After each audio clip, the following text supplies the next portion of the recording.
It's Tuesday, June 20th, 2017. We're in the Village Hall courtroom. It's approximately 7:45 right now. Joel? Thanks, Rich. In accordance with the provisions of Section 10:4-8D of the Open Public Meetings Act, the date, location, and time of the commencement of this meeting is reflected in a meeting notice, a copy of which schedule has been filed with the village manager and the village clerk, the Ridgewood News, and the Record newspapers, and posted on the bulletin board in the entry lobby of the village municipal offices at 131 North Maple Avenue and on the village website, all in accordance with the provisions of the Open Public Meetings Act. Okay, thanks, Joel. Please stand for the flag salute. I pledge allegiance to the flag of the United States of America and to the republic for which it stands, one nation, under God, indivisible, with liberty and justice for all.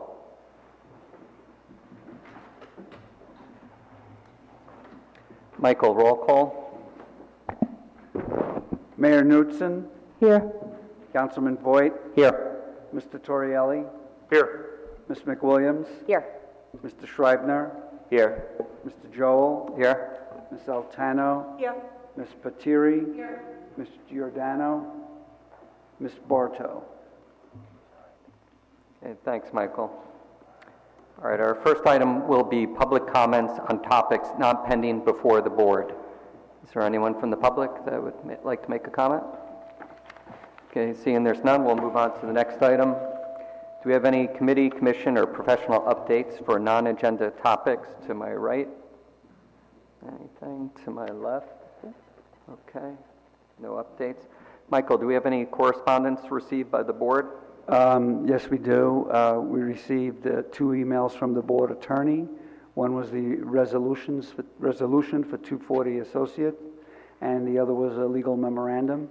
We also received an email from Mr. Wells regarding stipulations made during the hearing for Ridgewood Dayton. Okay, thanks, Michael. Okay, our next item will be number 4 on the agenda, 240 Associates Preliminary and Final Major Site Plan, 150 through 174 Chestnut Street, Block 2005, Lot 38, adoption of memorializing resolution of approval. Okay, Mr. Kohut. Good evening, Mr. Chairman, members of the board. Andrew Kohut, Wells Jaworski, and Lieben, 12 Route 17 North, on behalf of the applicant. Okay, so last meeting, there's a recusal by Joel Torrielli, so he's going to...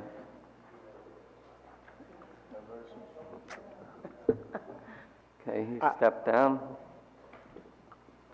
I went through the red line version of the resolution. I have no comments or questions. I find everything to be satisfactory.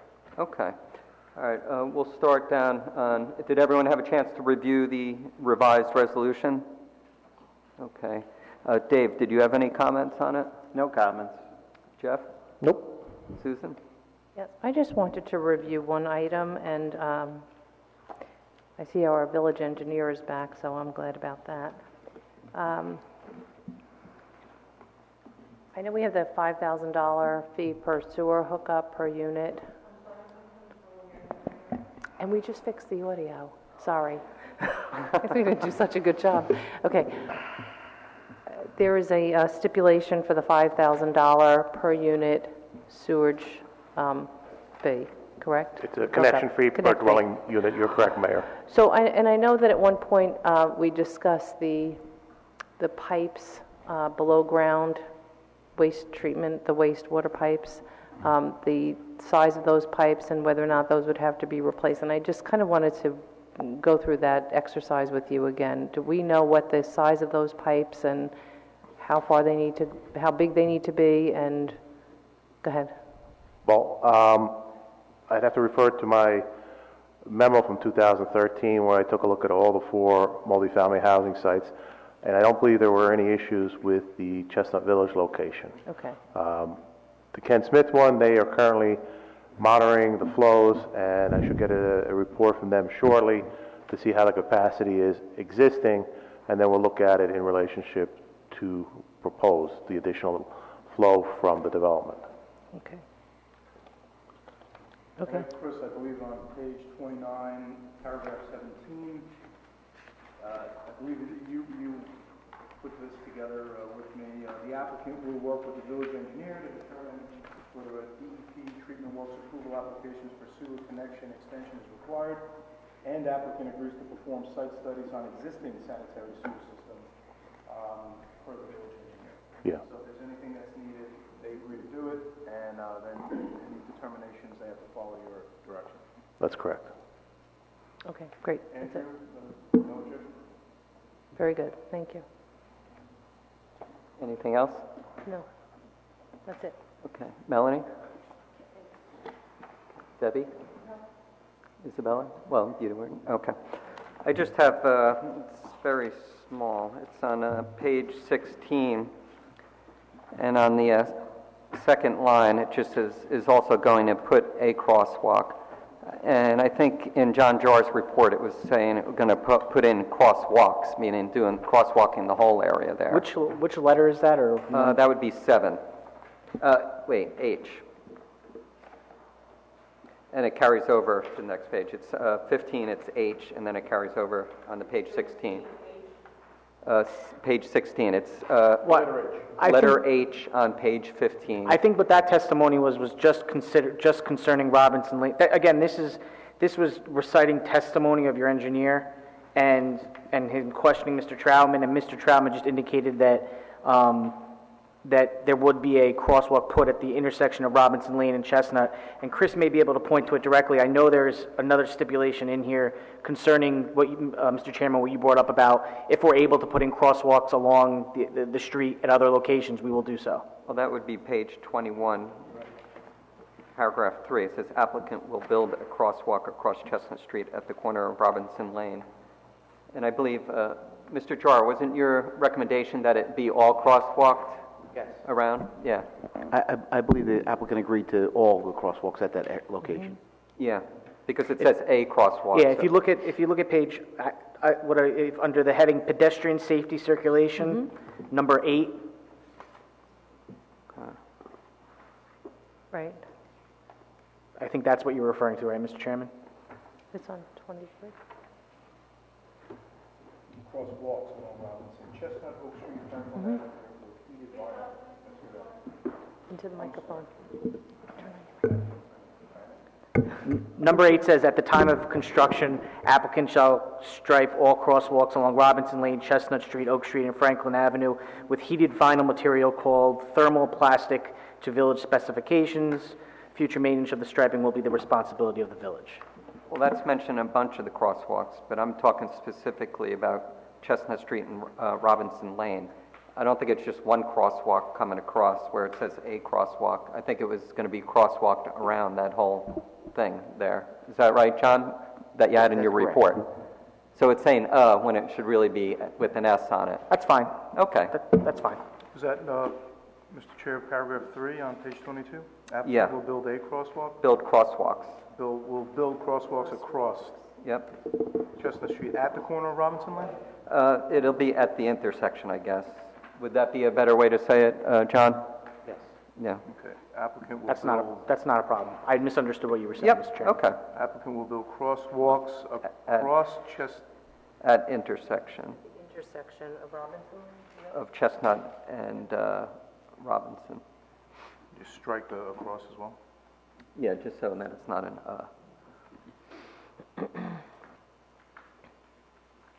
Well, let me just make sure we get this right. Applicant will build crosswalks at the intersection of Chestnut Street at the corner of Robinson Lane? as recommended by the village traffic consultant? Because it's in the report. You guys did stipulate to it. It's not a problem. Yeah, okay.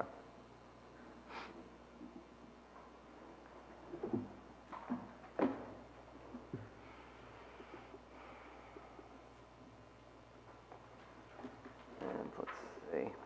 And at page 18, Blaze had an E on the end. That wasn't removed. I went to strike that 3 times. It doesn't come off my computer. It may not come off the Okay, computer. so- and that was all that I had, actually, so it was just really the crosswalk language. Okay. All right, with that one revision, does anyone have a motion with respect to this resolution? I'll make, And eligible to vote will be Mayor Knudsen, Mr. Scheibner, Mr. Voigt, myself, Ms. McWilliams, Ms. Pitar, and Carrie Giordano, who's not here, so. Carrie Giordano. okay, so I'll make a motion to adopt the resolution for application PB 2016-06 as amended. Okay, do I hear a second? Second. Okay, so we have a first by Mayor Knudsen and a second by Dave Scheibner. Call the roll, Michael. A yes vote will say that you approve of the resolution with the, as amended. Mayor Knudsen, Yes. Mr. Schreibner, Yes. Councilman Voigt, Yes. Mr. Joel, Yes. Ms. Patiri, are you Ellen? Yep. Ms. Patiri? Yes. Ms. Altano? She's not on the vote. Right, I wasn't. Okay. Ms. McWilliams? Yes. Okay, the motion carries. The resolution is approved as amended. I'd like to thank the board for their time.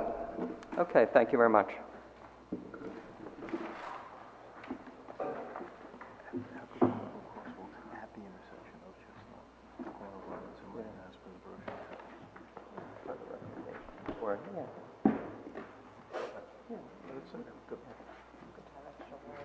Okay, let the record reflect that Joel Torrielli has come back on. Okay, the next item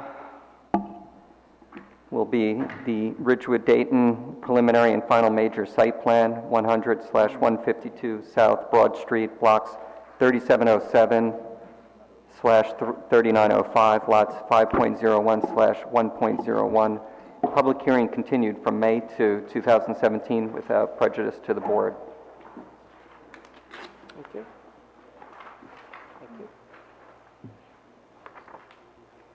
Evening, folks. For the record, my name is Thomas Wells of the law firm of Wells, Jaworski, and Liebman in Paramus, New Jersey. I've been before you for a long time on this application. In fact, I had my 65th birthday this year, and I was in my 50s when this started. This evening, when I hope we will come to an end of this matter, where we were at the last hearing was that we had completed all of the testimony that we wanted to present to the board. The board had solicited testimony from Mr. Jarr, its expert, from Ms. McManus, its planning expert, and your engineer was not present that evening and you wish to question him further.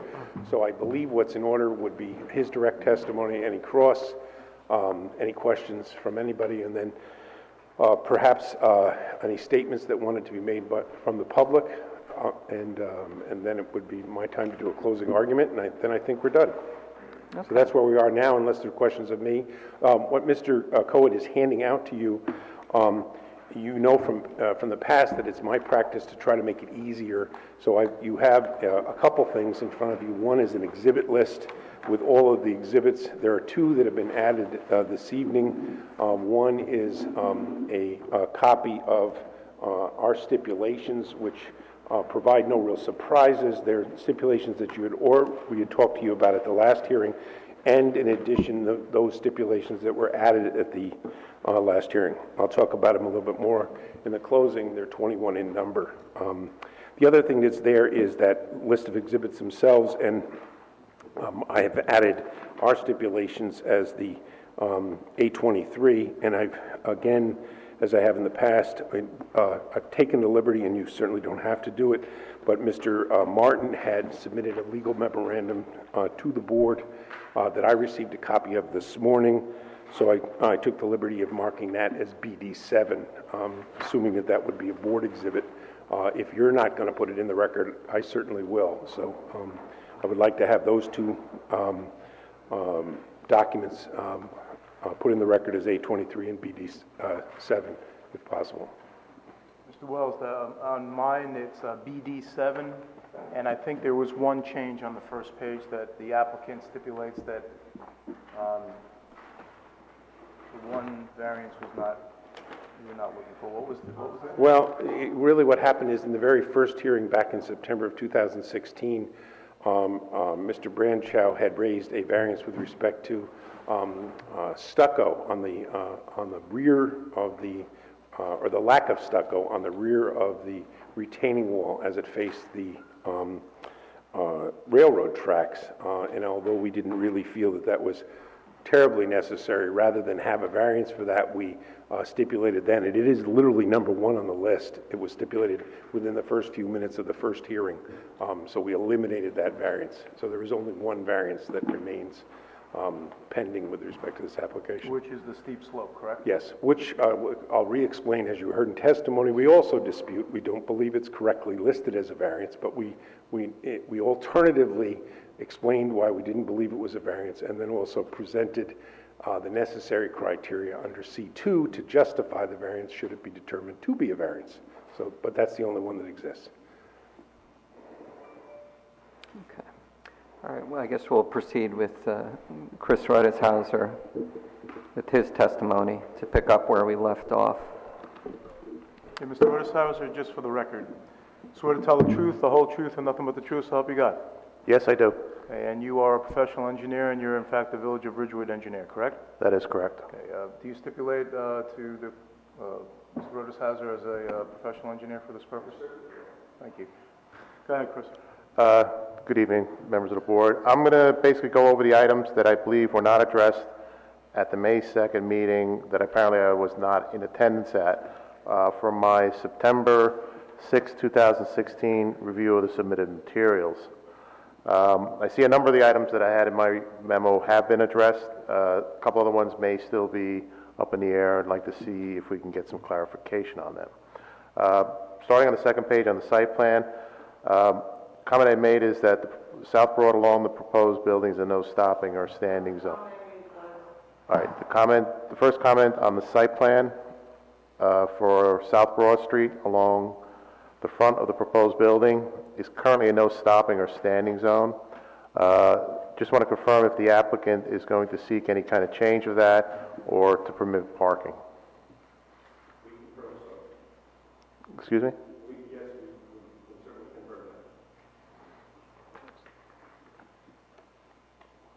So no change is going to be requested? Okay.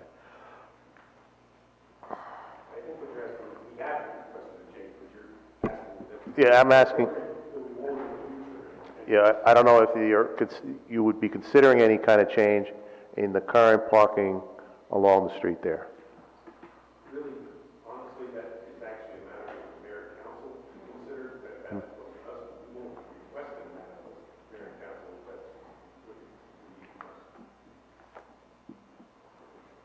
Okay, thank you. Another comment I had made is the refuse collection area is shown on the southwest corner of the site. Basically, how will the trash from the two trash compactor rooms get to the dumpster? Is there going to be on-site attendant or by a homeowners association? But I don't think you will be having a homeowners association for this site. There was testimony on that at the last hearing by Mrs. Lowenthal. The board wants to have that testimony repeated. We can, but it was covered at the last hearing. Yeah, I think we can have it repeated. I think it would be helpful.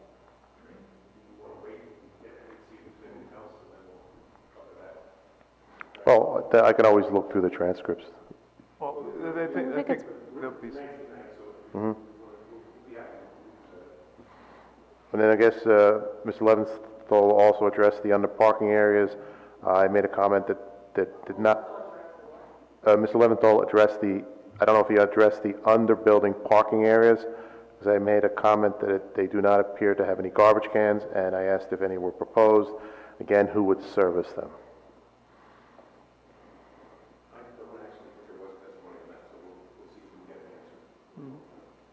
I had made a comment that I was uncertain as to what the vertical clearances were at the entrances to the under building parking area. What was it? And would the village's ambulance have adequate clearance to access the lobby areas where the two elevators are? Or should patients be transported out the front door to an ambulance waiting on South Broad Street? I also recommended that the under parking area access points have their vertical clearances posted. Extensive testimony during Mr. Packard's presentation back in September 20th of last year on that issue.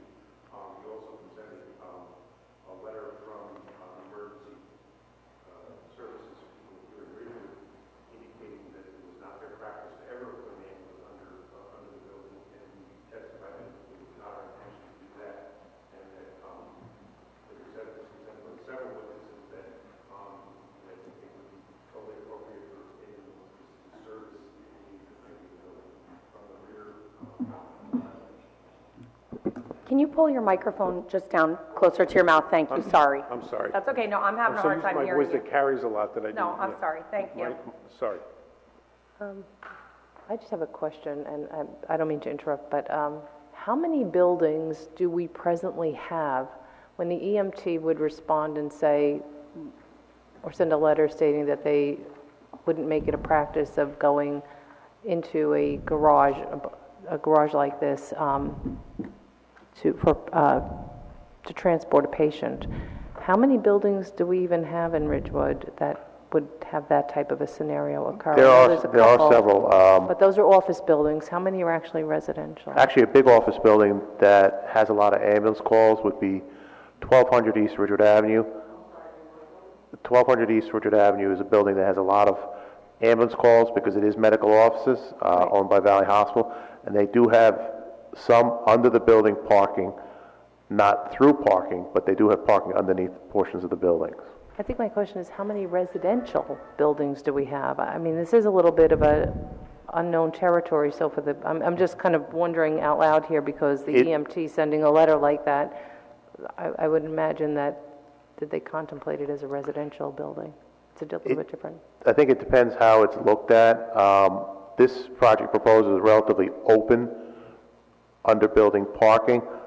There are parking areas underneath residential buildings that are more like just garages, often have individual garage doors where a resident can park his car. I believe the Oak Street Apartments have something like that, and some of the other garden apartments on South Maple, I believe, have a couple spaces for under the building parking. We do have one office building on Franklin across from the Stop and Shop next to Baumgart's. Baumgart's, right. That has, next to Baumgart's, that does have under the building parking. But you are correct, Mayor, there are not many examples in the village. It's kind of new territory, I would imagine. It's a design style that hasn't found much favor in the village. I can try to pull this section of the transcript and read it to you, or Ms. Lepaka, I brought it back this evening because your engineer was testifying. He could try to remind the board that I believe that the key to his testimony, I don't remember the exact distance, he will, was that the distance is just not very far, and that's why there's no particular concern. The distance from the driveway to the door is not far and well within an acceptable distance to cover with the, rolling a stretcher or whatever. Okay. All right, I guess we'll just keep going down your questions first. Okay. As regarding soil movement, the applicant has submitted a permit application for a major soil moving permit, and I believe it is that major soil moving permit is a part of this application process. It is. And again, back to Ms. Lepaka, he did testify about the actual cut and fill and the total amount that would be moved.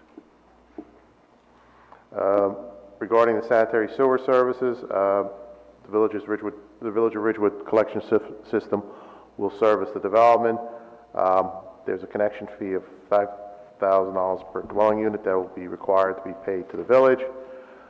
The project will likely require a NJDEP sewer extension approval.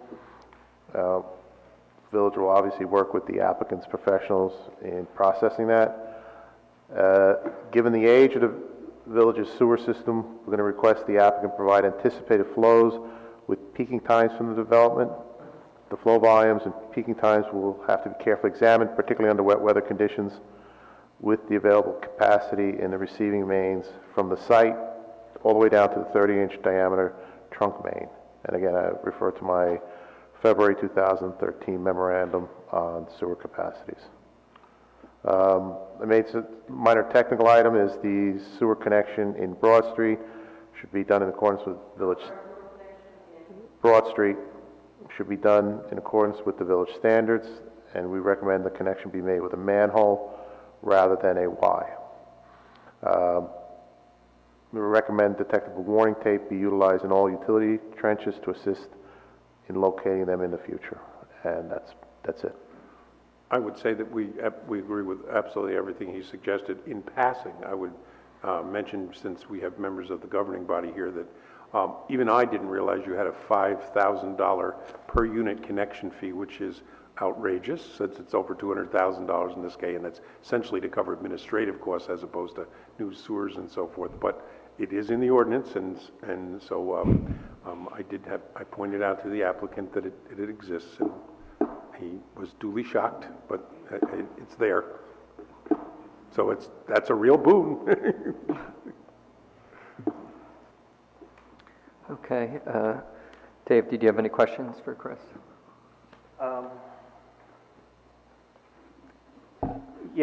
In the stipulations, the stipulation number 12, it indicates that the applicant will replace the water main along the front of the property as discussed in the Ridgewood Water Report.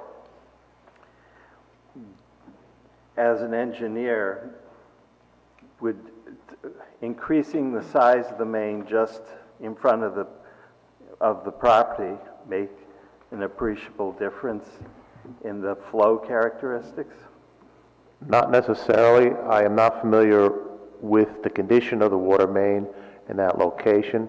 That recommendation may have been made based on knowledge I don't have on the existing main's condition. You may have a very deteriorated section that's heavily tuberculated, is bare cast iron. So a natural recommendation would be, if it's bare cast iron, to either line it if the hose pipe could withstand the lining process, or replace with the hose pipe could withstand the lining process, or, as the recommendation in the water company report said, replace it. And I would assume the replacement line would be minimum of a class 52 ductile iron pipe, cement mortar lined. My memory is that this was in response to the water report at the time. That there was not, to my memory, and I'm having Andy look back for the report, it was not a question of the capacity of the pipe to be able to handle it. It was simply, quite frankly, because we're there, have us rebuild it. Because we're there, then let us put a new pipe in the front. And it says, the recommendation by Mr. Calby, the Director of Operations for the Ridgewood Water, was the water main servicing the site is, I take it back, he says is undersized and should be replaced by the developer with a new 8-inch diameter pipe that meets Ridgewood water standards. But it doesn't make any distinction how far that replacement pipe needs to go? That's correct. So if it's connected to a tuberculated 6-inch cast iron main at one end and at the other end, what good is it? Well, there comes a point at which municipal services, municipal water and so forth, not become an appropriate responsibility of the developer. So what we've agreed to do is replace everything that's directly related to our site, but not beyond that. I mean, obviously, you could argue that the whole village maybe needs new water pipes. But would you consider having adequate fire flow at the Dayton your responsibility? Oh, yes. And I think if you would have a situation where there wouldn't be safe water capacity in order to obviously service the building for drinking water or for sprinkler systems, that would be a problem that would have to get addressed, for sure. So if in order to have adequate fire flows, if the main had to be replaced all the way to Ridgewood Avenue, would the developer be willing to cover that cost? Well, I understand you're asking the question. No expert has suggested we do that, but I'll look to Mr. Leventhal or Mr. LePack for any thoughts on that.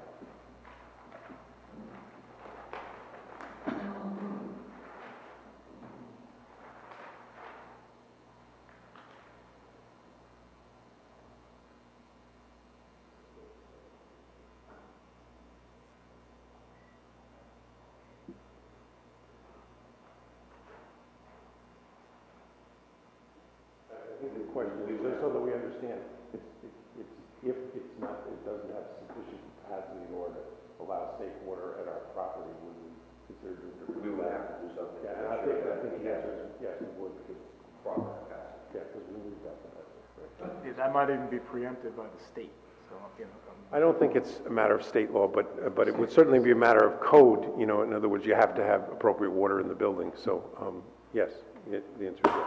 So that stipulation could be amended to state that it would be, Yeah, whatever improvements would reflects be. it, but, and, you know, she's taking it down right now, but essentially, as I think I repeated what you said, and that is, if there is a lack of capacity such that the building can't be, there's not enough water at the building, that we would be willing to replace the pipes up to East Ridgewood Avenue. Yep, yes. Okay. No further questions.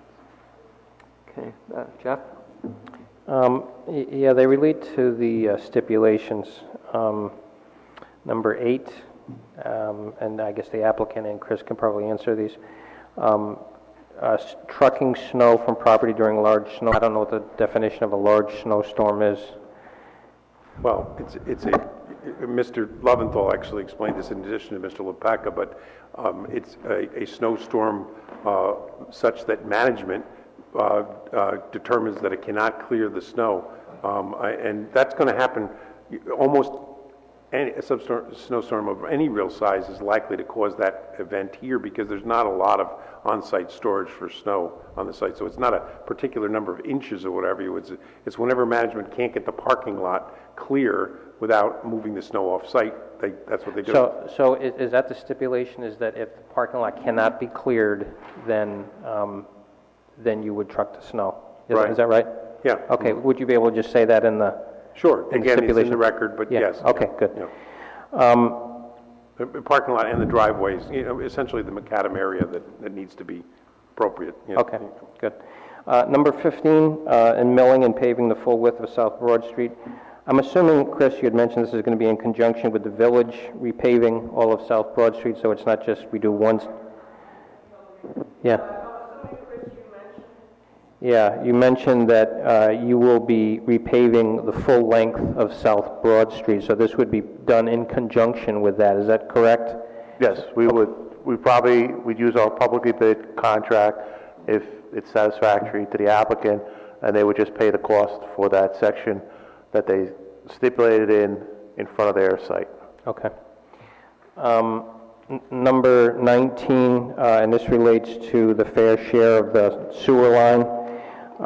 Again, if an upgrade's needed, I'm assuming you're going to pay your fair share as agreed upon with the village for any sewer line upgrades. I just want to make sure that that's clear. Upgrades to the sewer line, fair share. Is that what that means? Yes?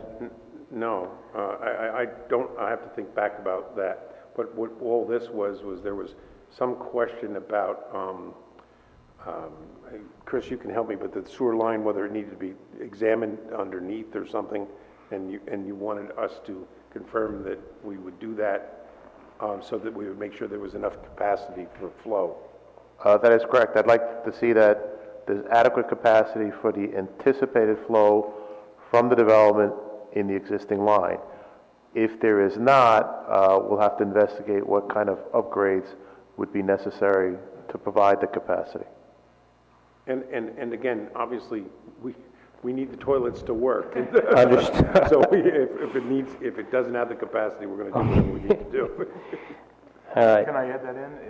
Upgrades as necessary for use by the applicant? Well, this is a process that kind of goes on together with the engineer and the professionals. Our engineer believes that there is capacity. I think this was actually in response to a comment not made by Chris, but actually by Mr. Jar, But yes, we'll examine it, and if we need to do something more in order to make it work, we're going to do whatever we need to do. It's got to work. Got it, okay.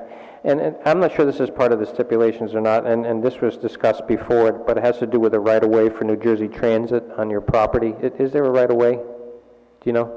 Is there a right-of-way? For NJ Transit on your property? On our property, across? Yeah, I mean, in the back? No? Absolutely not. There's not? No, and it's their own property where the Right. railroad tracks is. And so there's no easement or anything beyond their property. Okay, but if they wanted to, they can't get through to the line, or the railroad No. line through your, okay, understood. That's it, thank you. Yeah. Mayor Knutson? Just for clarification, how many stacked spaces were there? 38?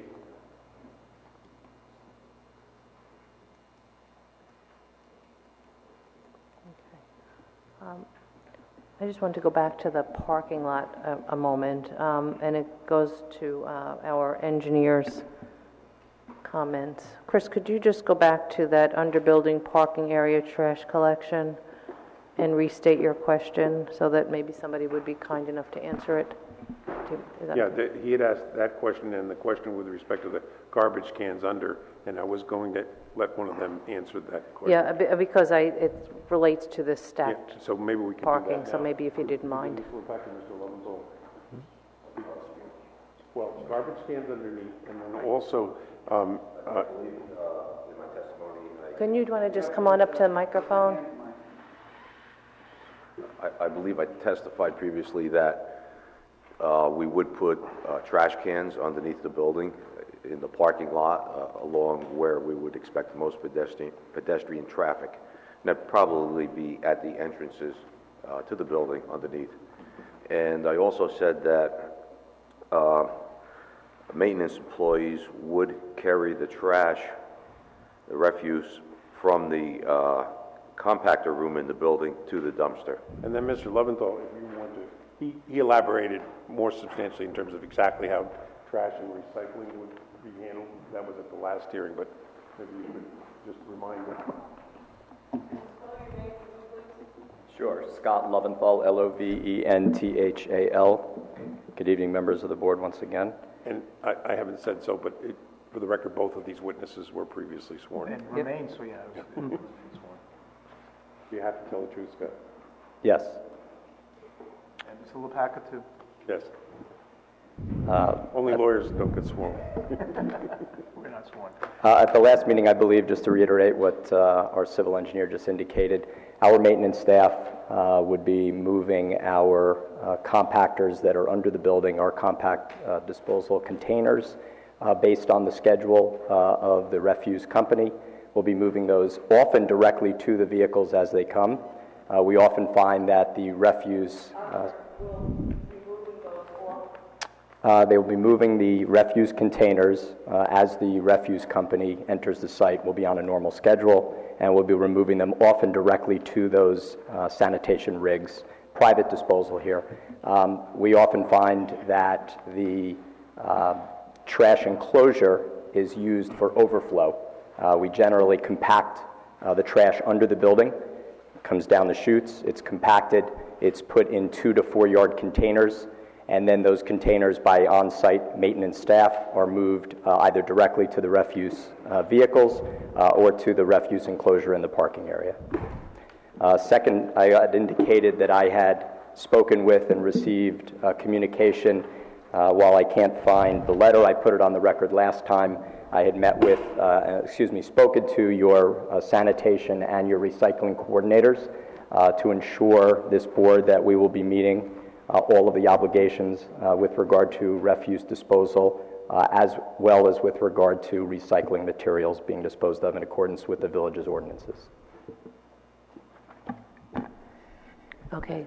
I could also add that while it's not shown, Al has indicated that we will and do in all of our projects have decorative refuse containers that will be located at the front doors. They'll be located at probably about 6 locations throughout the parking level so that people can remove their typical vehicular trash and place those right in those containers on a routine basis. And they're checked daily by our maintenance staff and then removed. To get from the compact room, Scott, to the trucks, where the maintenance people take it from the compactor room to the trucks, what's the route they take? The route is right through the parking lot, under the building, directly under the building to the rear driveway. Those containers are on wheels, they're lightweight. Sometimes one, maybe as many as two maintenance members, and that's all that's necessary, and this is what we do in all of these types of buildings throughout our portfolio. Okay, and I guess there's tandem parking that you wanted to know about? Well, actually, first I want to ask a different question. So going back to the question of where... Can I just so I get us straight, we're still doing questions of your engineer, or are we? Yeah, we are. These were just filling in. Okay. Yeah. So, all right, so whatever. I'm lost on where we are. No, I know. We're all actually Well, lost, you brought but up, it's okay. you brought them up for the garbage question, but then there was another question for tandem parking, so I figured just while he's up to talk about that, and then she can get back on track with the well, engineer. again, I would just point out that the record, because I just reviewed it today, because I'm going to talk about it, there's extensive testimony on tandem parking, most of which was by Mr. DeSerio, and then also testimony by Mr. Leventhal and by Mr. Jar, all of which is already in the record. But if you want to renew some of that, we can do that. I think I merely asked how many spaces there were. Okay. I Right, think that, yeah, and primarily, and I'll tell you the reason I asked the question is because we had a memo here that indicated there were 25 or 26, and I had just some confusion, so I only asked for clarification on that, but we've since corrected it. Legal memo said 25. That's all. Yeah, that Sure. was my question too. I incorrectly put 25 on my legal memorandum. That was a mistake. And it should be 38. Yes. Right, so I only merely asked for Okay, yeah, clarification no, on that, understood, because I understood. went back and was counting. So I just wanted to go back to those trash bins in the parking lot, so maybe, I think Mr. LaPecca has to come back up. Yeah, I think Mr. LaPecca has to come back up. So I just wanted to know, how wide are the sidewalks nearest to the entrance to the lobby? There are 4 feet. 4 feet. And so you're suggesting that a garbage pail, a trash bin would be somewhere located on that 4-foot width? The trash bin would probably be located closer to the doors, the entrance. We try to put them in a path where that all the people walk through. Is it 4 feet on that? Because is it a 4-foot width walkway? In the rear or of the lobby or the front? Where you enter the lobby, along the perimeter, so if I'm looking at the sidewalk closest, that's in front of what would be essentially the community room, it's traveling north to south along the west part of that room. So how wide is that? What's from space, I guess, 100 to space 48 along the building, is that what we're trying to figure out? Yeah, outside, I mean, it's running along the parking spaces, so if you were looking at the trash compactor room, it's the sidewalk that begins at the trash compactor room and then it goes all the way down to the end and wraps around the community room. How wide is that? It didn't appear to be 4 feet. That's the sidewalk under the building, and that would be 4 feet. And that is not where the trash cans would be put. They would be put to the side of the doors that the people would walk through to get into the lobby. Okay.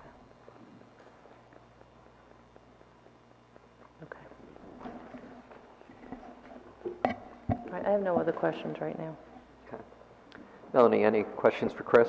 Just a couple, I think. Did I miss somewhere in reorienting myself? Did we determine the peak flow times for the sanitary sewer system? I know that was in your comments. We haven't, as far as I know, we have not calculated that. We're going to work with the applicant on what their flows are, and we have to see how that the peak from the site is less important than what the peak is in the main. Okay. in the main sewer main.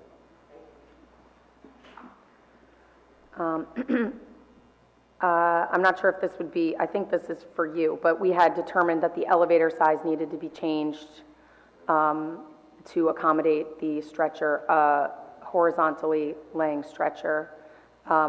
In the last meeting, I think that was on May 2nd, and I'm wondering if there's any reflection of that anywhere, how much it made a change to the plan at all. The applicant made stipulation number 21 that said all elevators will meet building code requirements for accommodating stretchers. Would it have would And it did change not on the require site a plan at all? change. There's no change. The dimensions that we show with regard to the elevators are consistent with my testimony and consistent with our conversation. They will accommodate a stretcher in accordance with New Jersey's building codes. Okay. And Can I just, I don't mind, I didn't mean to interrupt, but could you just explain what New Jersey building code is on that? Just so, I was kind of interested in better understanding that. Actually not relevant to site plan.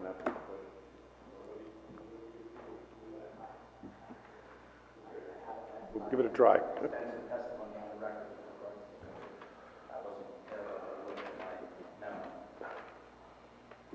Typically, building code issues are dealt with the building department through that process, so it's not normally something that we would be prepared to discuss in a site plan review, but if he happens to have it, we'll be happy to do it.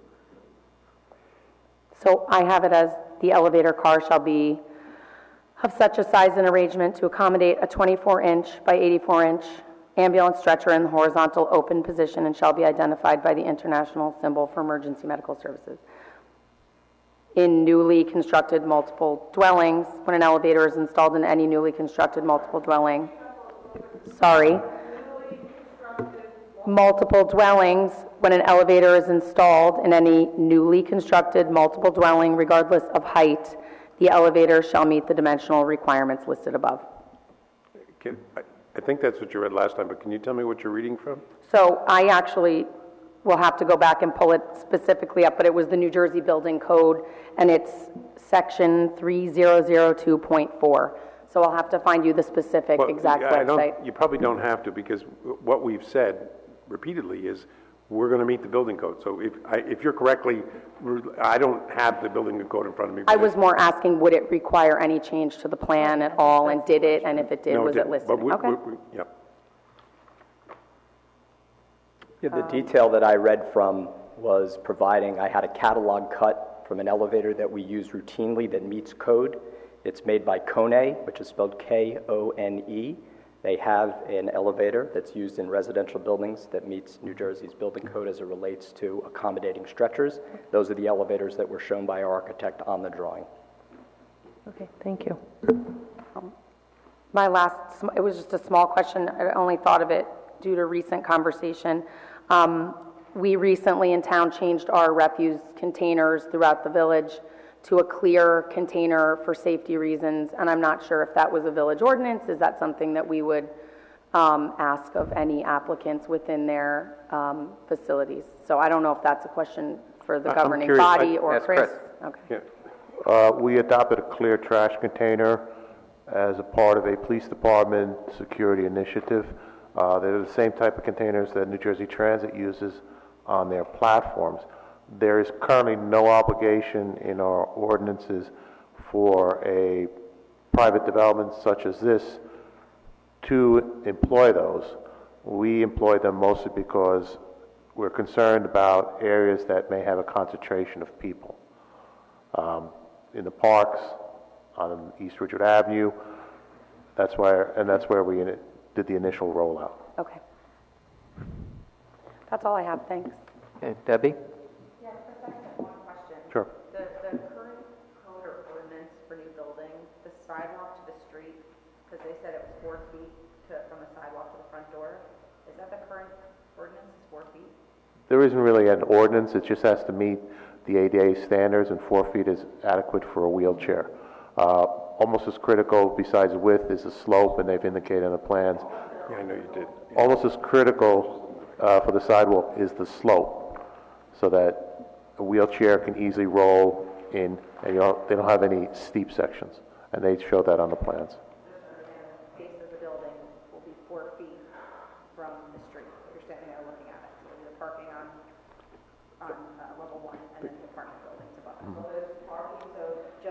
sure we're saying the same thing. It's literally 4 feet from the street and then wall. I think I can Street help. or from the I park think lot? I can help here because what you're doing is, you're talking about the testimony that Mr. Lepaka gave in response to the mayor's question about the sidewalk behind the building near the trash room.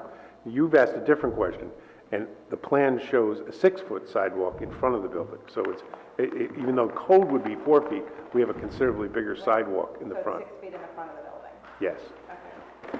Again, not required by the code, but considered desirable as a way to, make a nice presentation. I was asking that question because I thought I remembered it even being. Yeah, I can see where you'd be confused. I wanted, the sidewalk behind is smaller than one in the front. So it's 6 feet from the street. Okay, that's it, thank you. Okay, Isabella? Yep. I have a couple of general questions, general comments, and then specific ones. Anywhere where we write, applicant will. Oh, sure, of course. Applicant will provide screening. I think that anywhere where we say that the applicant will provide something, I think whatever is being provided should be submitted for approval, so we can see what it looks like. Particularly interested in the screening around the rooftop. What is it going to look like? Because we're going to see it from the streets. And I think it's important that we get a chance, or perhaps the village engineer, to look at it. And Can I just ask a question here? I'm almost positive, again, that's way back in early September, but the testimony by Mr. Appel was that you wouldn't be able to, because of the building and the way it's set up and the rooftops, that you would not be able to see any mechanical from, and was not going to require additional screening. And that's right. So there's no screening to be seen. Okay, because it says screening here. Well, it's essentially because of the way the roofs are set up, and there's flat areas. The roof appears to be pitched from the street, but in reality, there are flat areas where the mechanical. I remember that. Yeah. But it's because the mentioned screening. No, I understand. I'm just saying that there is no rooftop screening. So normally, I would also say normally you can't see rooftop screening because of the height, but in this case, there just isn't any to worry about. That's fine. The other thing is that we have 38 stacked parking spaces. Right.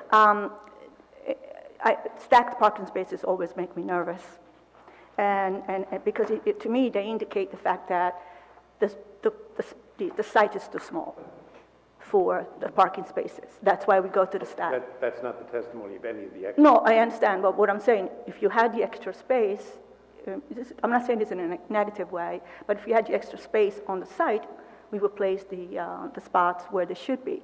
Did anybody ever consider going underground, just so you don't have to worry about just putting the extra spaces underground and creating further underground? Mm-hmm. Well, there are all kinds of practical difficulties with doing that. We did look at different heights for the building, the soil permit and so forth.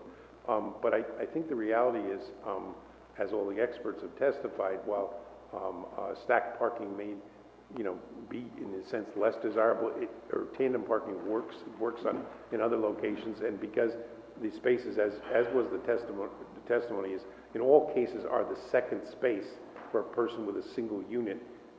It's just something that people work with, and it's not that nobody's forced to have a tandem space and have that be their only space.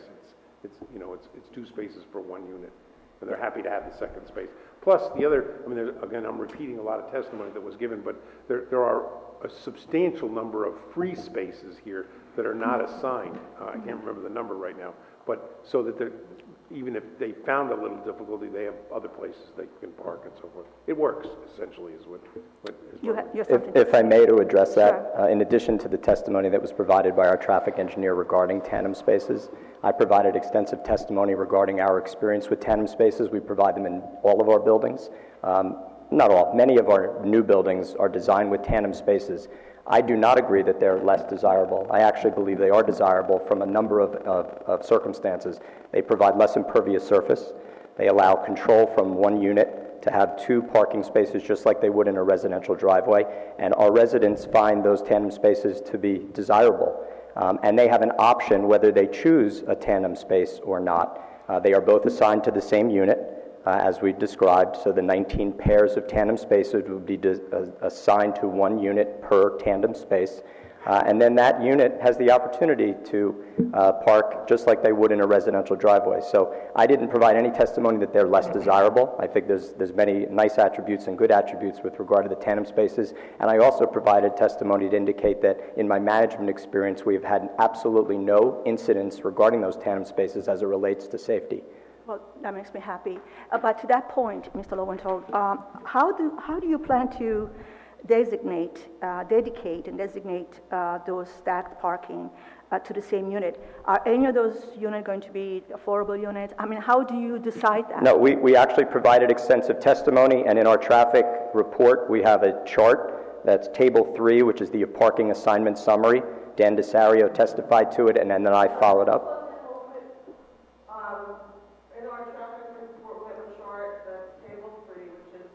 Parking assignment summary, which provides exactly how we will assign those spaces. Okay. The tandem spaces are generally assigned to the units that have greater rents, higher rents, because they're desirable. People want a second space in this instance, and that's exactly how we do that. So those 19 pairs of tandem spaces are assigned to particular units that hasn't been determined yet. They're numbered. Each of those residents are provided either a hanging placard from their rearview mirror or a sticker that provides our management with the opportunity to police those spaces as well. So we know that people are parked in the assigned spaces.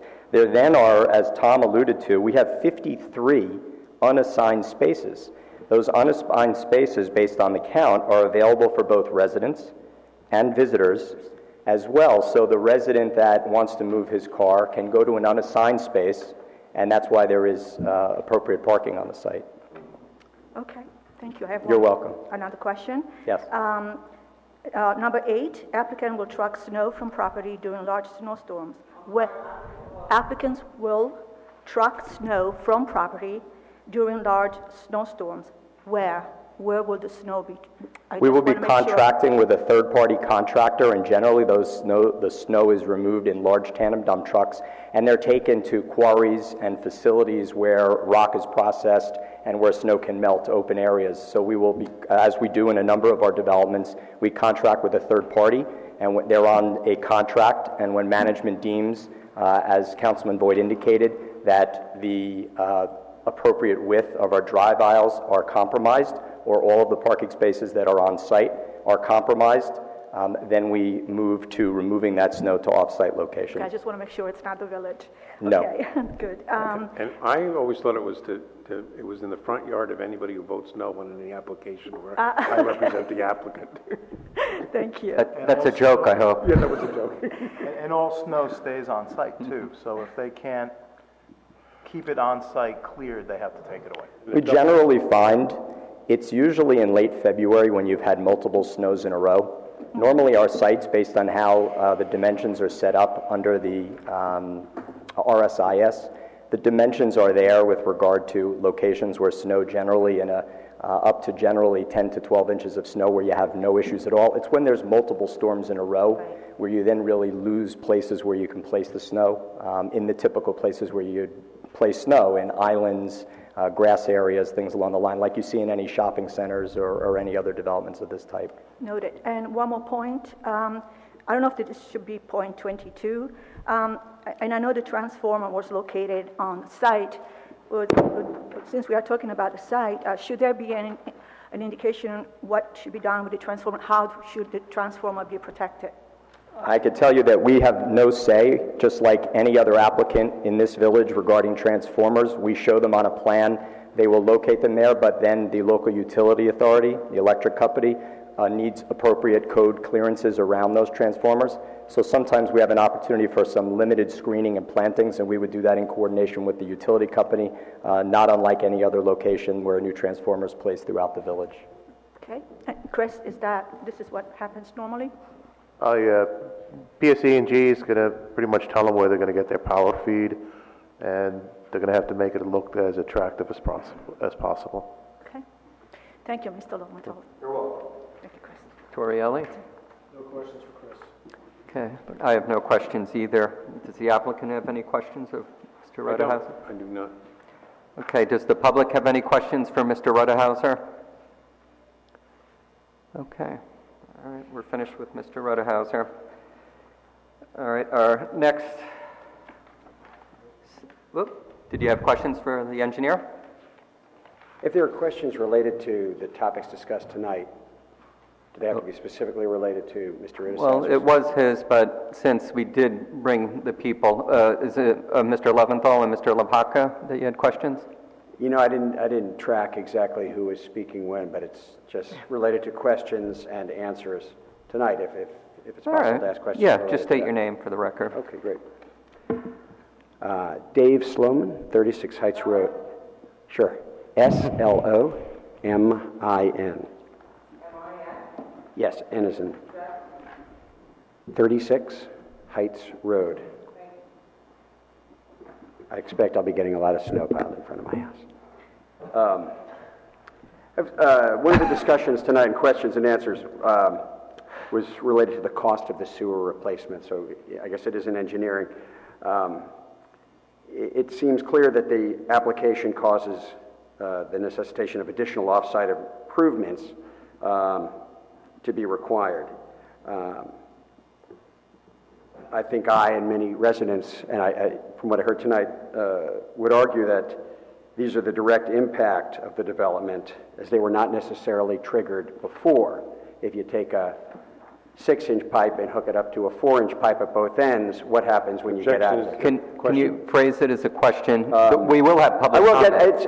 It's an important topic, and I will get to a question at the end. Okay. So if you can bear with me to get to what is an important question for the residents of Ridgewood, I would ask. But we are going to have public comment later on, just to, you know. There is a question. Okay.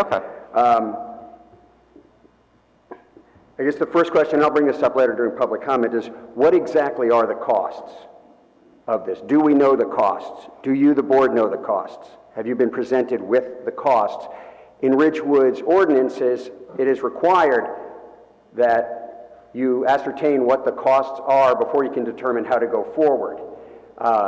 Can you make that move forward knowing all the costs right now at this time? I can answer the question, but he just represented Ridgewood's ordinances incorrectly.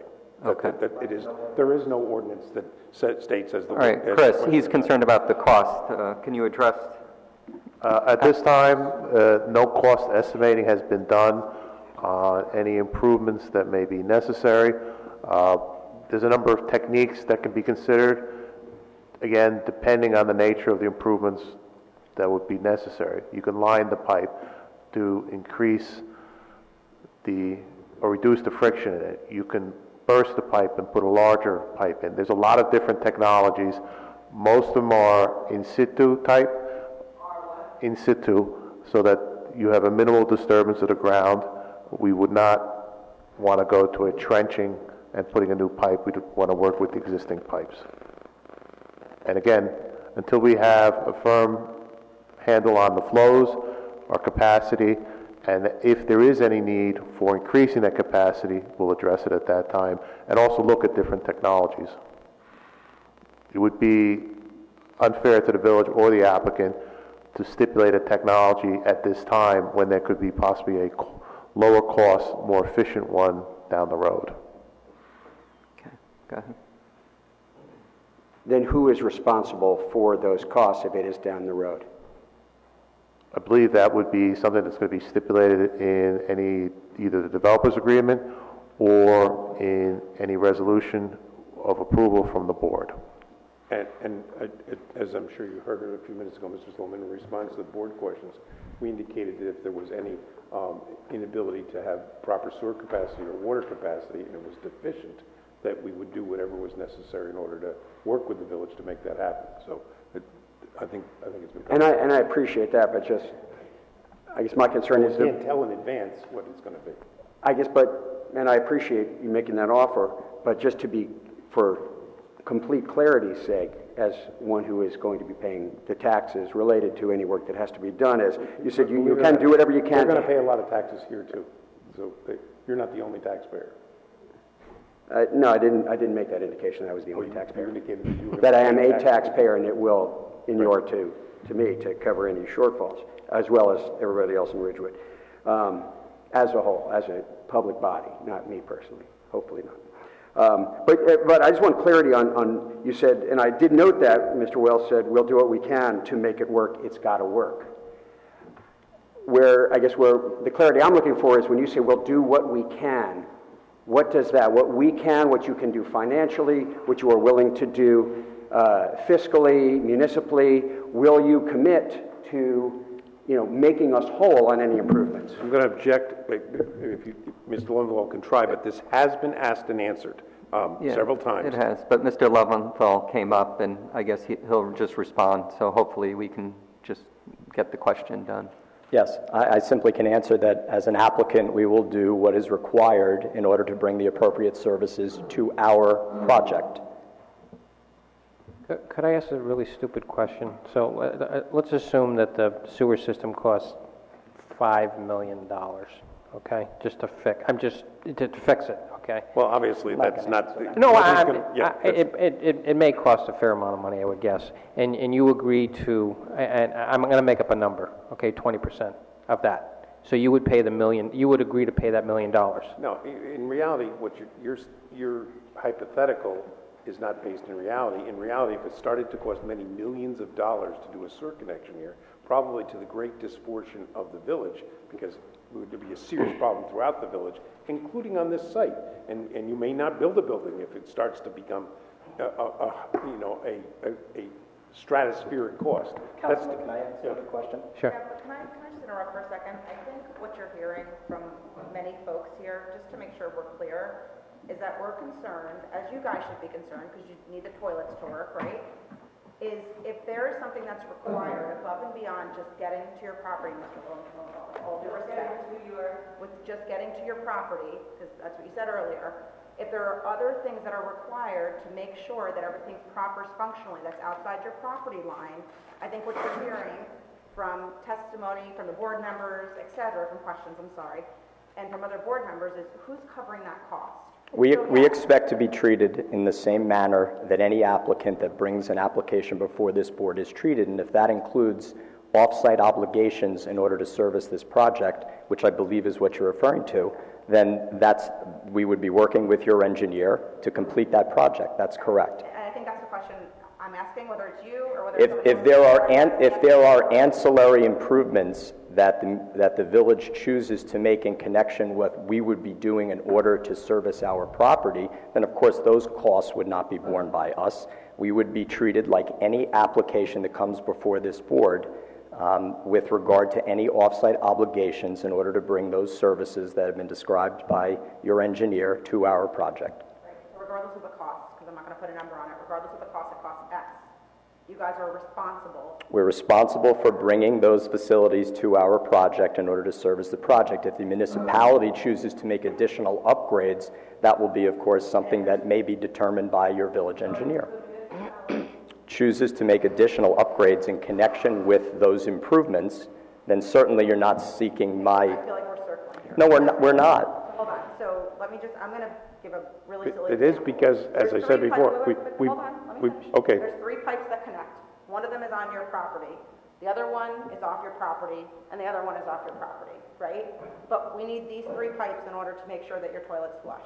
Who pays for this pipe and who pays for that pipe? Well, it's a very difficult scenario. It's probably best served by answering by your engineer. Right now, Chris, who pays for this pipe and that pipe? It depends. And one thing that I forgot to mention that it depends also, it's not only just myself as the engineer on behalf of the village, it's also what DEP is going to require.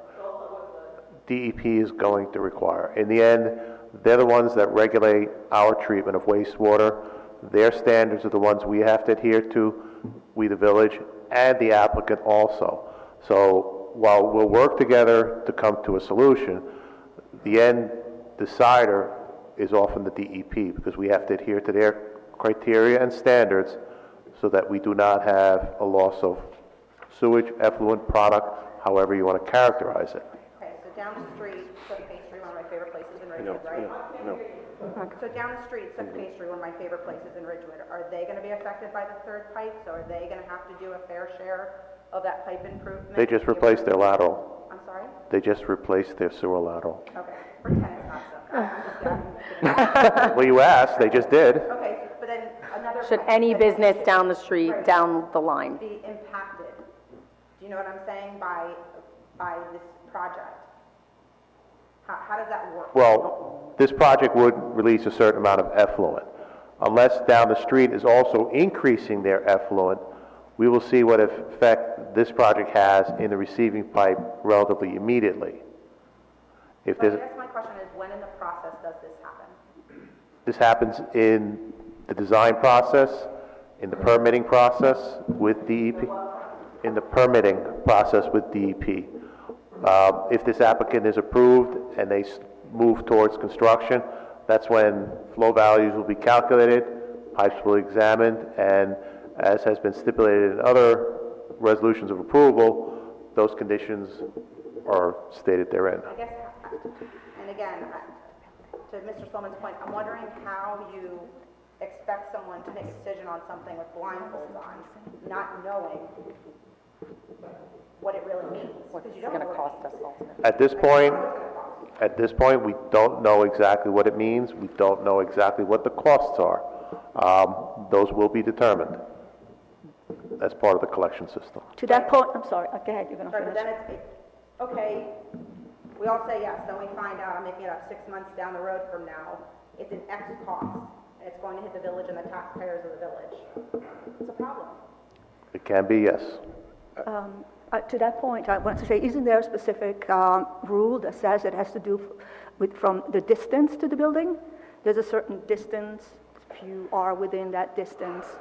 It's, I think it's in the code.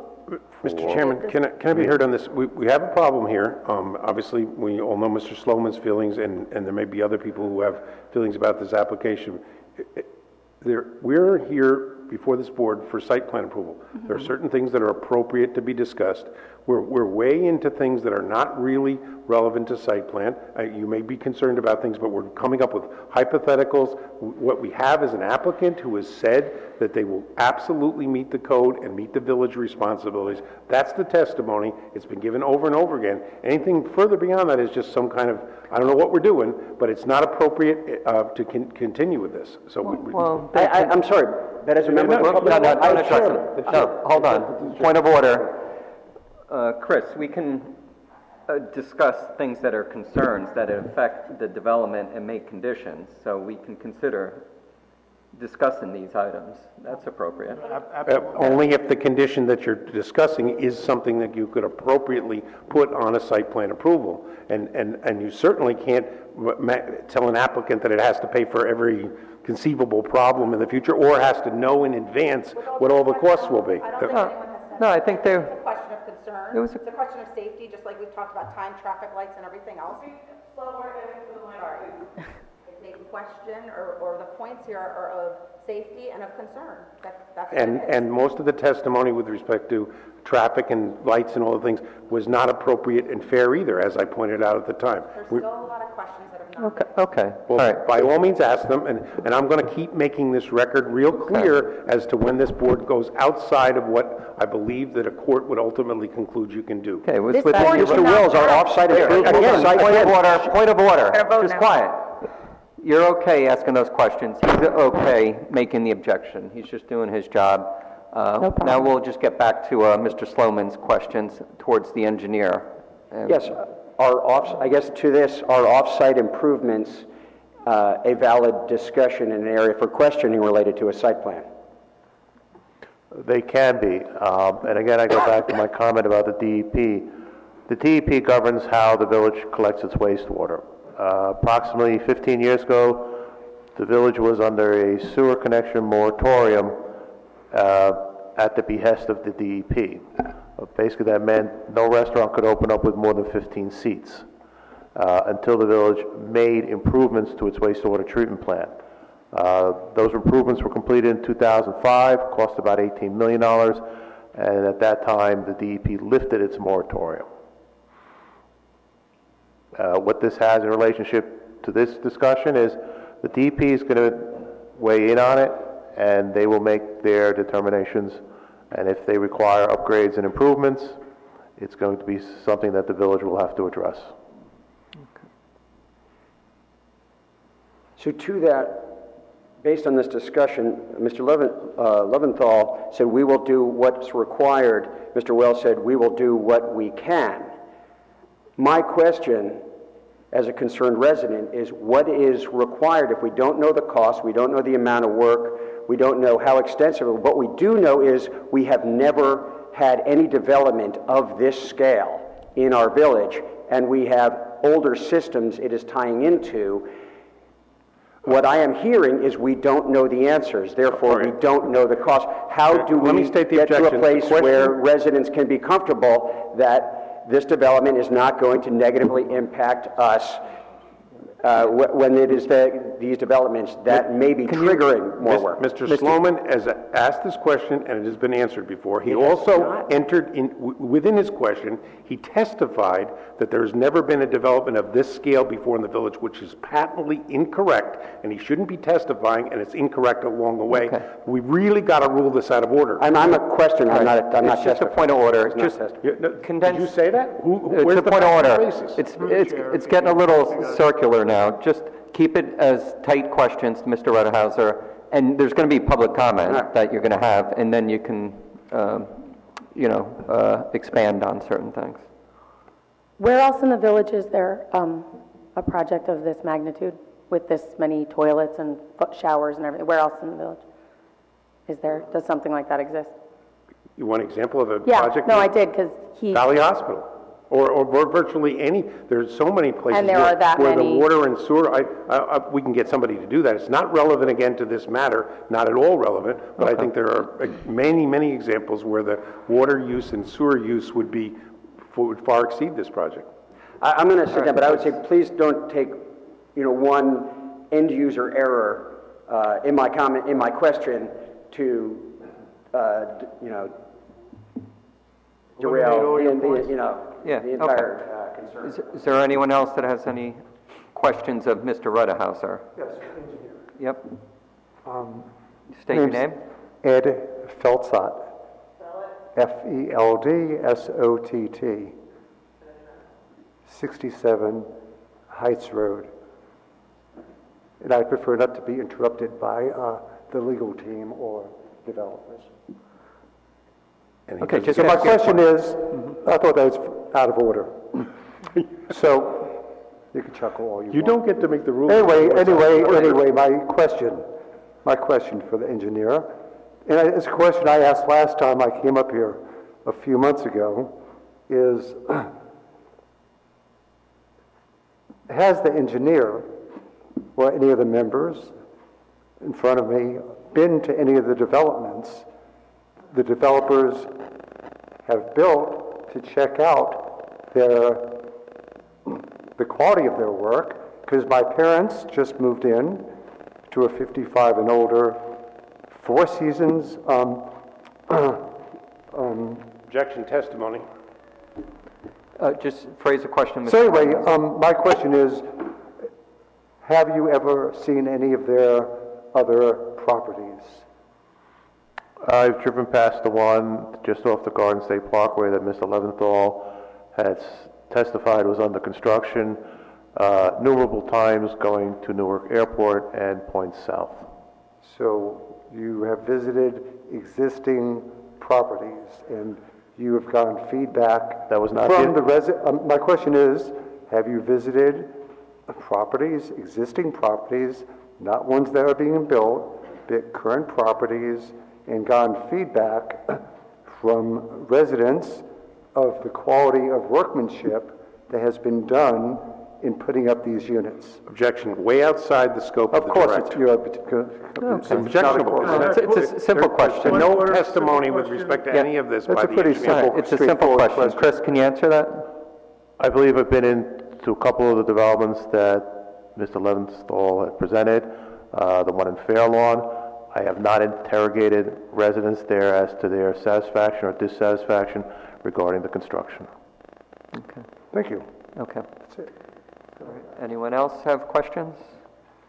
All right. The next step is public testimony. This is in public comment. If someone's going to testify, they're subject to cross-examination. All right, seeing there's none, then we'll move, do we have a motion?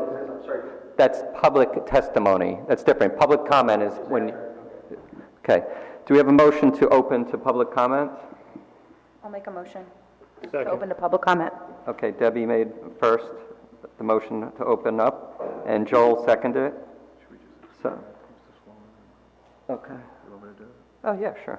Mr. Sloman, do you know why it's public testimony as opposed to comment? Okay. If there was a person in the audience that was an objector, formally or informally, and they brought a Mr. LePacker with them, or a planner, or a traffic expert, or something else, that person could testify, or a fact witness that has specific facts as to certain things involved that you would be sworn under oath to be considered, not you, but others, that would be public testimony. Public comment's different. It may be positions that you might have asserted previously or want to assert now. Those are comments. Okay. That's helpful, I appreciate that. Okay. All right, so we had the motion to open the public comment. Debbie made the motion and Joel seconded. Call a roll call. And the yes is that yes, we're opening to public comment right now. Mayor Knutson? Yes. Councilman Voigt? Yes. Mr. Torrielli? Yes. Ms. McWilliams? Yes. Mr. Schreibner? Yes. Mr. Joel? Yes. Ms. Altano? Yes. Ms. Patiri? Yes. All right, so we're in the public comment portion. You can make a line, come up to the lectern there. You'll state your name and address. You'll be sworn in. And our custom has been 3 minutes to speak. But does the board have any feeling one way or the other? I was thinking of enlarging it maybe to 5 minutes. And then if someone has to come back, they can come back. But, it makes conciseness for it. Michael will keep the time on that. So just come up, state your name. You'll be sworn in. Once you start speaking, you'll have 5 minutes to make your statement. If you have a written statement with you, you can provide it to Michael after you're done, so that it's part of the record. And just keep proceeding in a respectful manner on this. Okay. All right, so state your name again and your address. Edward Feltzott, FELD, SOTT, 67 Heights Road. Okay, do you want to swear him in? Sometimes Ed. we swear him in. No? Okay. Yeah, all right. There's no, unless there's any So before, Okay. so before I was supposed to ask a question, I started talking about Four Seasons 55 and older complex that my parents moved into. We paid a lot of money for these units. They're not low-end, they're not mid-end units, they're high-end units. And my point being is, my brother and I never researched other units this developer built, because this is a fairly large developer that built them. And these units, these developers, scrimp on everything. In the 2 years my parents have been there, all kinds of things have gone wrong with these units. They put in the cheapest elevator, they put in the cheapest air conditioners. All I'm saying is, it's our town, it's your town. You need to do your due diligence and check out other units these developers have put in. And, if you guys have done great work, which you may be, then that's a different story. But I have to say, based upon what I have experienced, I don't trust anyone, no developer, no one. I research. I like to research things and make sure I am getting what I paid for, which is why I also additionally want to say all the promises I'm assuming that were made here today will be in a contractual agreement, so if they are breached for any reason, the town has recourse. There's a resolution and also a developer's agreement, yes. So any breach, There's a contract, as you put it. Good. That was a very good answer. That's really, I am hoping that you do your research, visit other units, and as you say, they will find that you do amazing work, high-quality work, and you'll be very pleased with it. But should you do your research and find out the workmanship is shoddy, you really need to take that into account. That's it. Okay, thank you. Okay. Okay, state your name and address. Yes. Dana Glazer, 61 Clinton Avenue. Glazer, Glazer. Thank you. I'm just a resident here, and my biggest concern in this is, what are the costs that are going to be on my shoulders and the other residents' shoulders, and I'm unclear as to what those costs are going to be. And I'm wondering if there's going to be some sort of a ceiling so that if it should exceed whatever those costs are expected to be, that there will be some remedy for that. So is that something that has been considered? Where's that at? I'll give a very general answer. Again, we're here for site plan. This particular project will also be a very large taxpayer in the community. The economics of this type of use were examined extensively by this board and the mayor and council during the zoning process. But in terms of where we are right now in the site plan review, other than the kinds of discussion that we've had so far about issues such as a direct off-site effect as opposed to a remote off-site effect, no, you cannot. There's no way to set a dollar limit on what it would cost someone else. It's not an appropriate inquiry. There's nothing about this project that would make it appear that it would create any kind of an additional burden on taxpayers. In fact, what we learned during the zoning process is that this is a net positive for the village in terms of they get more taxes in than they spend. But that's not relevant, and that's the fact that I'm even talking about that is not really appropriate at this matter. So I'm trying to answer your question. So no, it's not an appropriate inquiry at this point. So my view. These are not appropriate questions. Is that something that you guys are? Is that correct? I'm asking the planning board. Well, it's not a question and answer. You just can make comment. You can. He was kind enough to respond to you. You Sure. can just keep going and making comments. It's public comment. Okay, I see. Well, I'm very concerned about this, and I appreciate your response, but I don't think that it makes me feel any better. Thank you. Okay.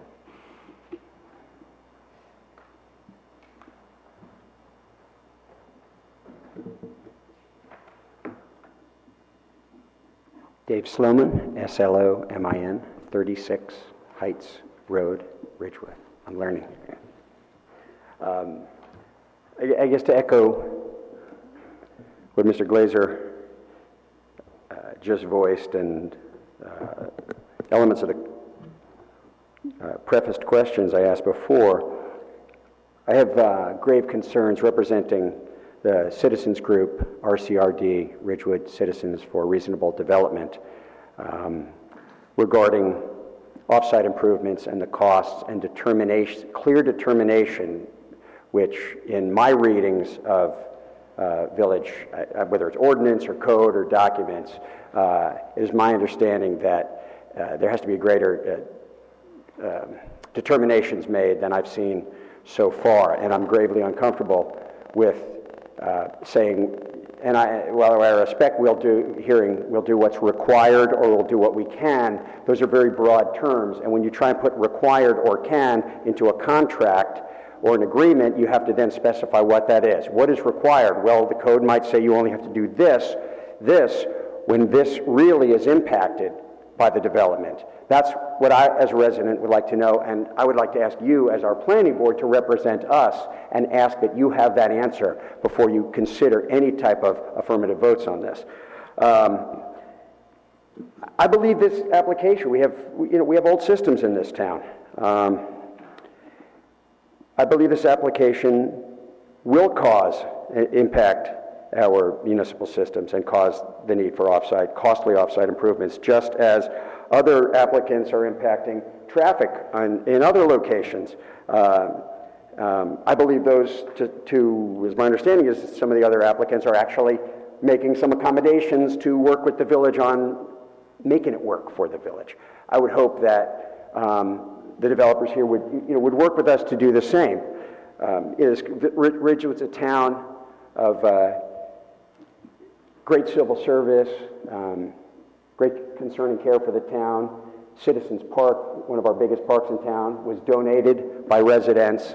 We all do our part, and I believe you guys could, if this goes ahead. Remember, we are pro-development, pro-reasonable development. We would like to ask that you do your part, which may be a little bit more than you think you're willing to do now, to make this work for all of us, just like the folks who did develop Citizens Park for the citizens did the right thing. It's really kind of about doing the right thing.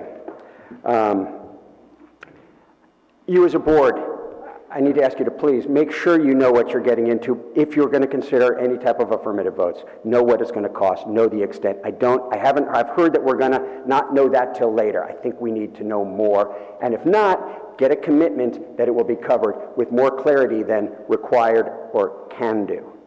On some other elements, one of the things discussed tonight was trash. I guess this is for the developers, Mr. Wells, too. In New Jersey, there is law that enables owners of multifamily residential properties to seek either reimbursement for or have the town be required to pick up trash.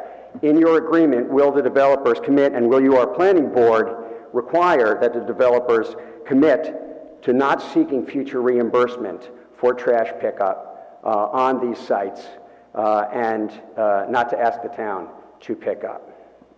I don't know if I open that up or just keep my points. Keep going. Okay.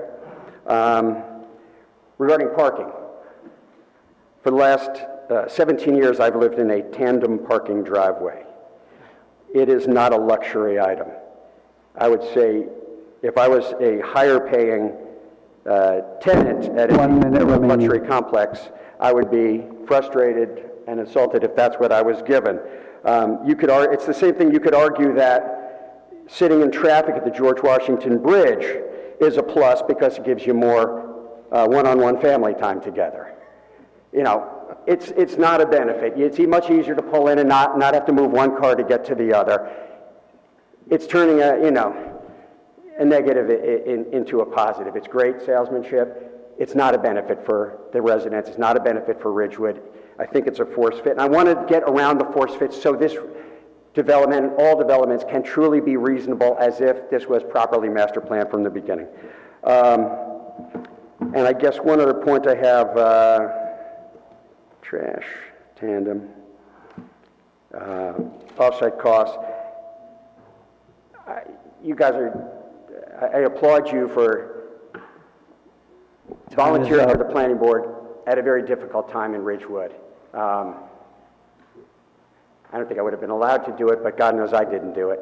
But I am involved and I am concerned, along with a lot of the residents involved with RCRD. And I would just like to say, please don't feel that you have to be forced to vote to any affirmative votes if you don't feel your questions are answered, your questions about offsite improvements and costs. Time is up. Are fully answered. You do have the power to vote no if it's not ready yet. Thank you. Okay. Mr. Wells, I don't think there's any issue on garbage collection, right? On what? There's no issue on garbage collection that's going to be taken care No, of. no, it was already dealt with. Or is it Can I future just actually- reimbursement? Yeah, can I ask a question on that? It's an interesting point and one that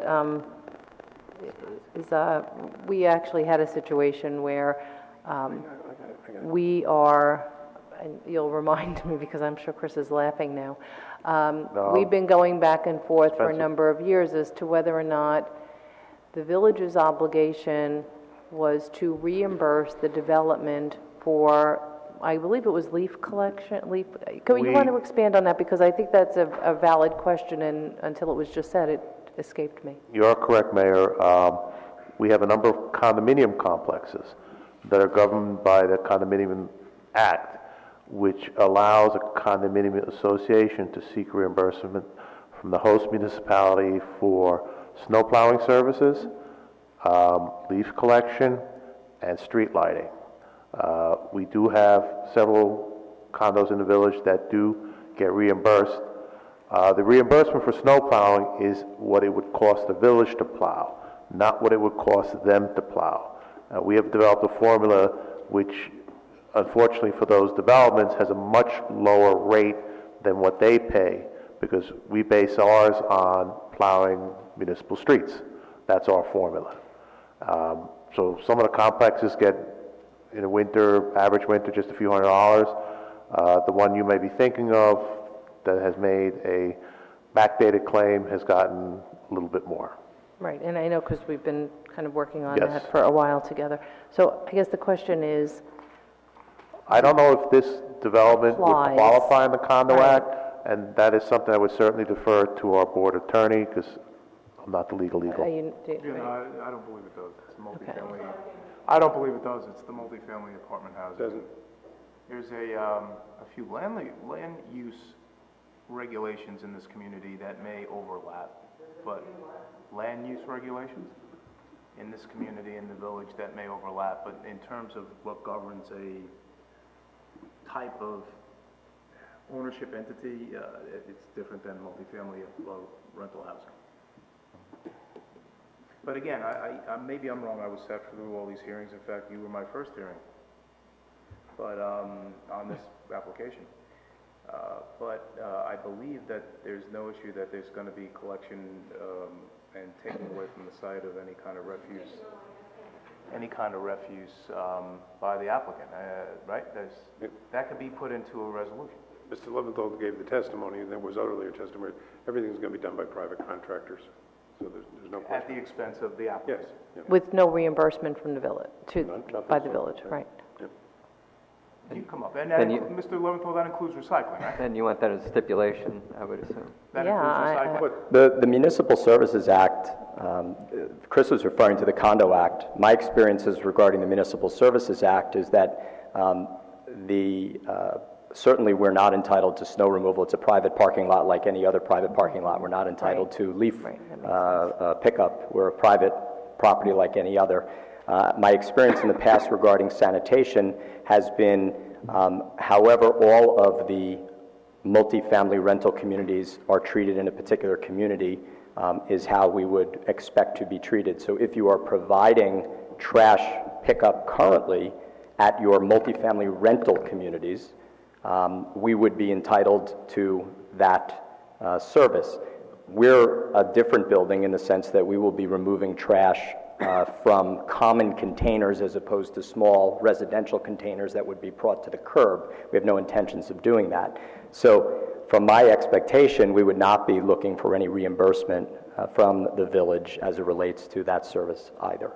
Trash and recycling, right? Right. Trash and recycling are, if the village, as my understanding of the Municipal Services Act, if the village is providing that service to other like-kind rental communities, residential rental communities, then an arrangement can be made in the form of a separate agreement under the Municipal Services Act as it relates to those services.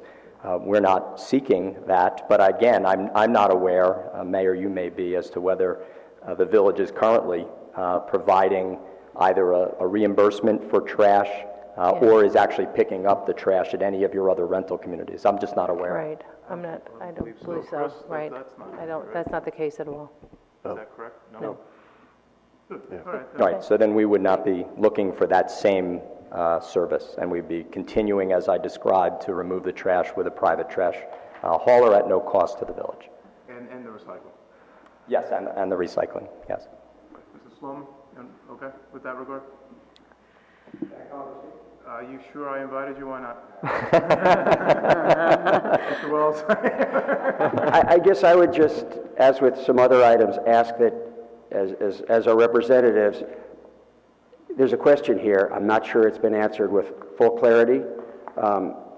And I know in my experience we've had towns where they did pick up, try and take it away, force payment upon us, and we said, no, you can't do that, and they ended up having to. Actually, they didn't. They just kind of went back to picking it up. It was never resolved. legally. They just didn't want to go there and make a fight over it. It's a question mark in New Jersey, and it is handled oftentimes in the courts with legal filings of a complex saying, you, the municipality, here's not only the precedent in your community, but the precedent in the state. And there's arguments made where municipalities are forced then to either reimburse or to pick up. Sometimes it has to do with, okay, however you pick up, maybe you pick up some multifamilies, put it in cans, others put it in dumpsters, you're only picking up cans. Then a complex could buy 100 cans and put it out in the street on trash day, which would be a negative impact to the community to get it for free until they force the hand of the community to say, all right, we'll give you a dumpster for free. I just think this is how it works, and dot your I's, cross your T's in anything you do. And that's why I was asking for a commitment. If they're, indeed not seeking that, if that could be part of the resolution, say, not only now, but we're not going to do it 5 years from now. That's all I'm asking. Thank you. Is there any, I mean, not you may know, but who does, like even just up the street at Cameron Commons or the Oak Street Apartments, who collects, is that a private collection company or is that, because it is a dumpster in the back? I'd have to check. Our sanitation people do pick up some dumpsters. Matter of fact, we've had employees injured when they pick up dumpsters. So it is a dangerous task. We have other places that handle their trash with private carters. Have private carters handling their trash. I have a question for Chris Martin.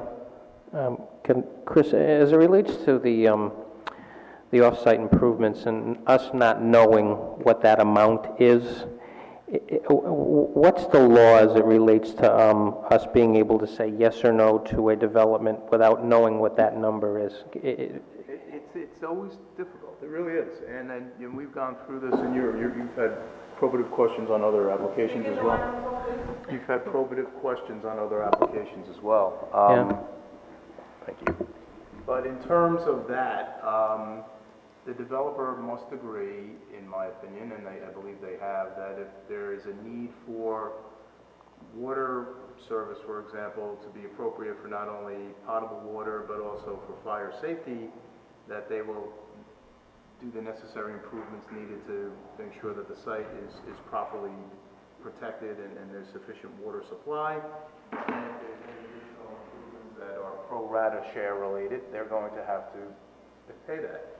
And at the end of the day, the village engineer and other professionals are going to be the ones that say the nexus is based upon this, and if there's a disagreement, they can go to court and address the issue at that point.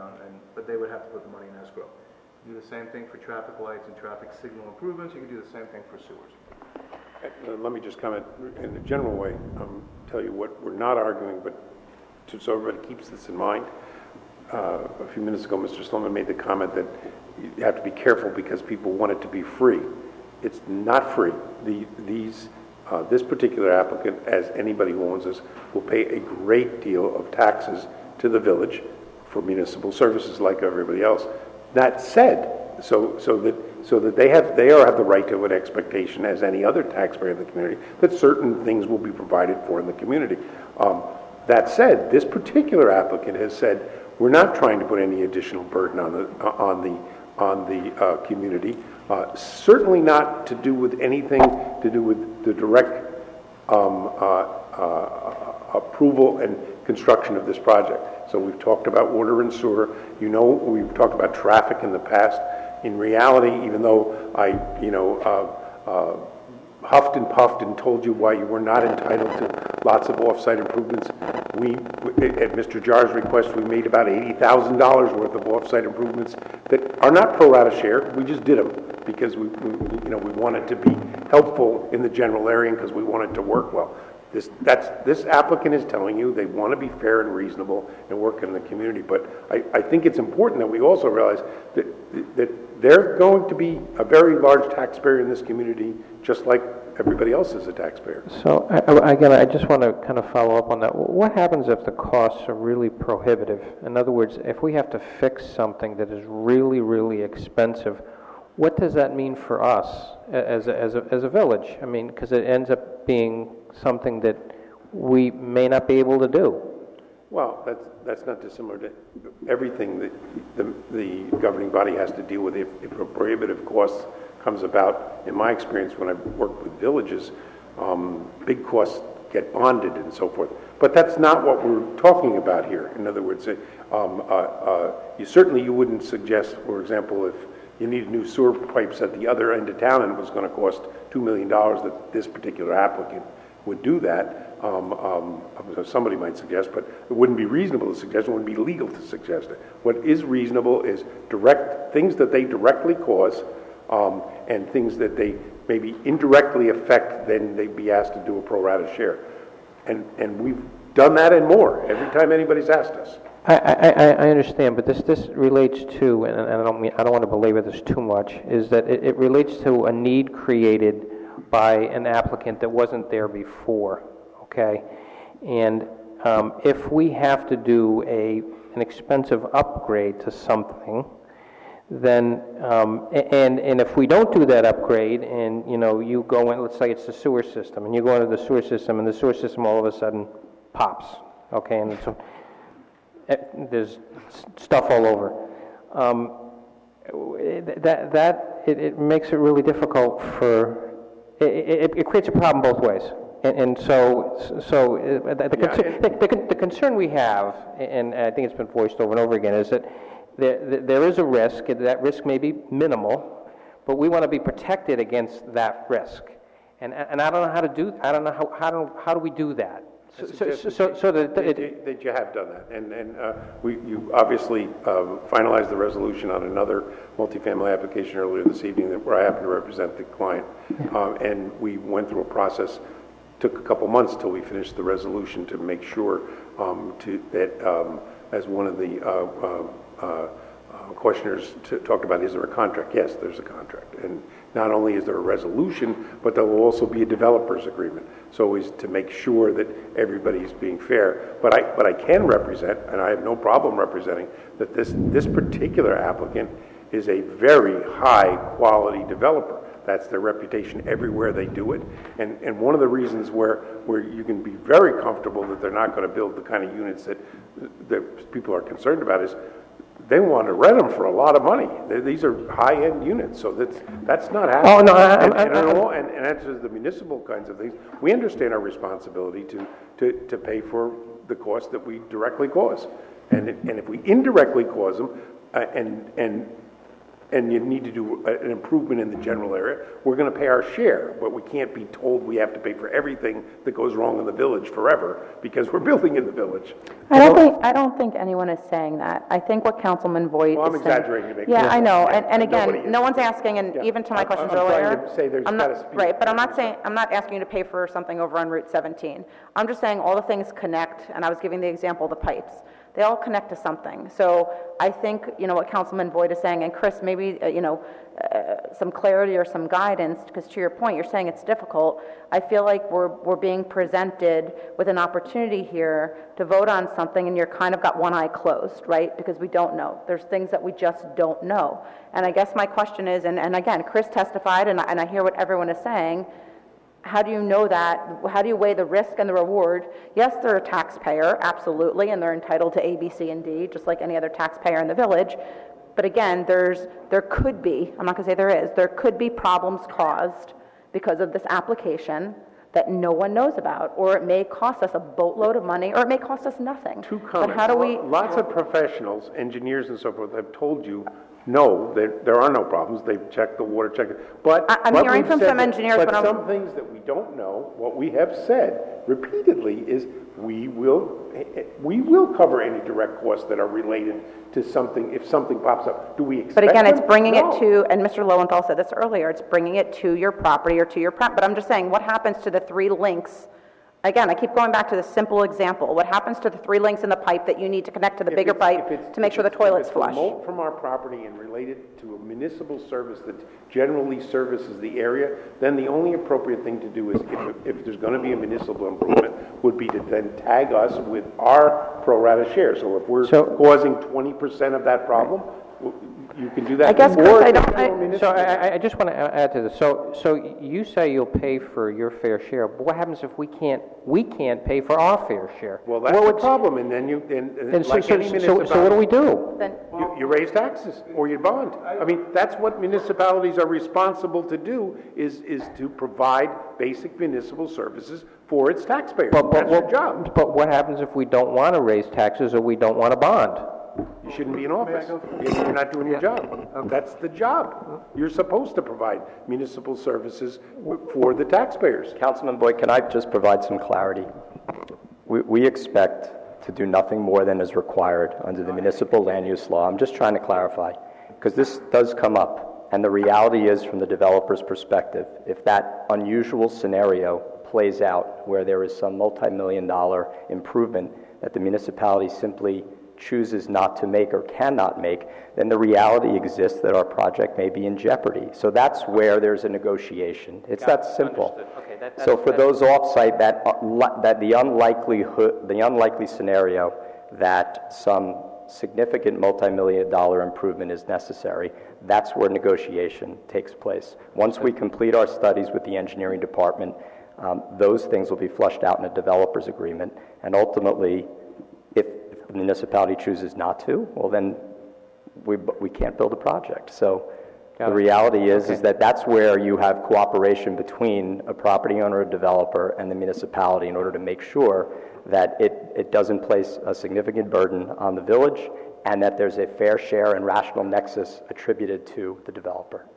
Thank you. You're welcome. So Chris, Going back to the decision-making process of this board, Debbie, your questions are excellent, but the board has to make a decision on the evidence presented before it, coupled with the legal standards. There's a nice gentleman out in the audience with a green shirt, and Mr. Sloman, the position, and I'm not inviting you up this time, the position that the use is in contest, I agree. However, the board, we've gone over this before, the board has to deal with the ordinance as to the uses is allowable as you sit here today. What is the evidence? We have a village engineer who knows the area, addresses the issues, goes through the evidence, and at this point can't say that there's any problem with this development surcharging and causing a catastrophic break of any pipes, which would be a problem. Catastrophic, it's actually an engineering term, I think, seriously. Break of any pipes. Surcharging or catastrophic, he said. If there was, that would be an issue before the board right now. But the maybe, coulda, shoulda, woulda, woulda, that's where I come in and try to lock the applicant down and saying, okay, listen, Mr. Wells just represented as an agent of his applicant, of his client, that if there's a direct link with something, they're paying 100%. If there's an indirect activity or relationship off track, they're playing a pro rata share. That is what the men in black would do if they're wearing the black robes and say, planning board, what did you do? You had the evidence, you had your own professionals, you had their professionals, this is all the testimony, this is how you can make a decision. Direct problem, they pay. Indirect problem, they play a pro rata share. And that's it. Also, there's another step to make it right, which are the specifications, which go under the first sections of the specifications, always go under attorney review. So there's your go under attorney review. And this is a way of making things even better, to look at everything, what is right, percentages, that the Are you talking specifications... about building specifications? Yes, those are additional... That's building code. No, that's building code, but the first sections, the legal, I believe section 1, 2, and 3 are the legal. Well, typically reviewed by your code, Right, your they're bound construction by code that, too. official. And he may seek the guidance once in a while of the village attorney, but for the most part, your construction code official, that's within his jurisdiction. And Right, a lot with the engineers too. I mean, it Right. goes through Yeah, the engineers. but I mean, in terms of building specs, sure. But if somebody designs something improperly, or if there is an avenue of recourse for the village. Mm-hmm.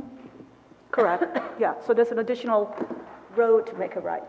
That's what I was referring to. Okay. Anyone else from the public to make a statement? All right, I guess the next would be if you want to make a closing statement. Do we have other questions? Did all right. we hear from our Are we finished with our traffic and Yeah, we had our that last planning? meeting. Chris was the only one that was left. We did the planner and the traffic last meeting. I had thought I was like midway through hearing an answer on the garbage collection and how to lock that down when Jeff asked his question. So I just want to make sure everybody was final with that answer as far as protecting ourselves from that being sought at any other point. I heard what you said. I do want to be clear. Yeah. I indicated that we would comply with the Municipal Services Act, and the Municipal Services Act provides that, at least as it relates to rental communities, if the village is presently collecting trash at other complexes in a like kind, that we are not going to be treated any differently. That's what the law says, and I plan on complying with the law. I do not believe that I will be looking for a reimbursement because there are no like-kind communities. I will be, at my expense, be collecting trash at my own cost.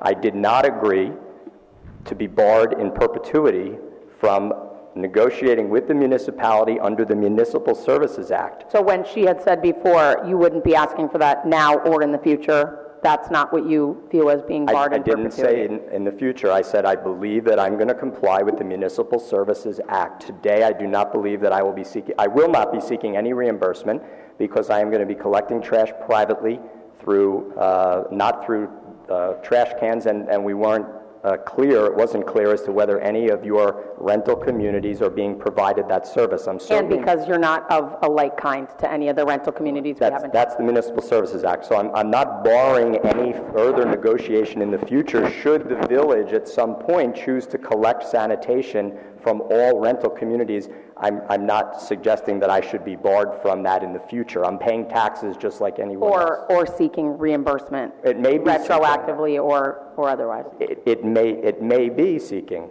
That's correct. That's the Municipal Services Act. I plan on complying with the law. You're close.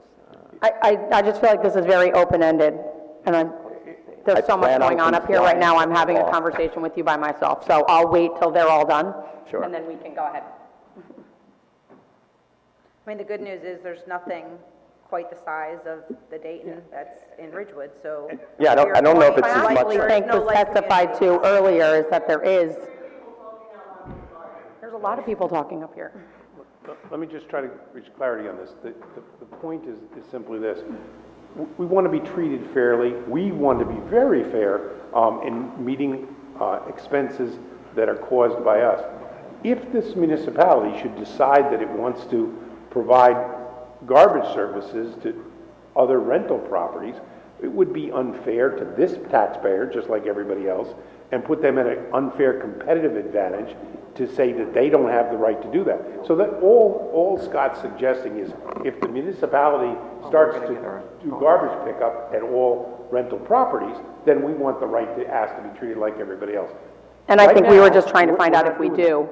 What? I think my question had been, I had been trying to find out if we do, what units do we collect at, or where do we collect currently, and is that standard, or are we reimbursing in other areas? I would like to know that going in so that it's something either settled ahead of time and it's not a surprise, to the taxpayers or to any of us up here. Well, to be legal again, what we're saying is we will comply with the law. I understand. That is actually our only legal requirement. What we're doing here is trying to explain and So would you also agree that the law can be somewhat ambiguous? So when he's saying that it like kind, let's be clear what a like kind, he said there is no like kind facility of nothing of this kind in Ridgewood.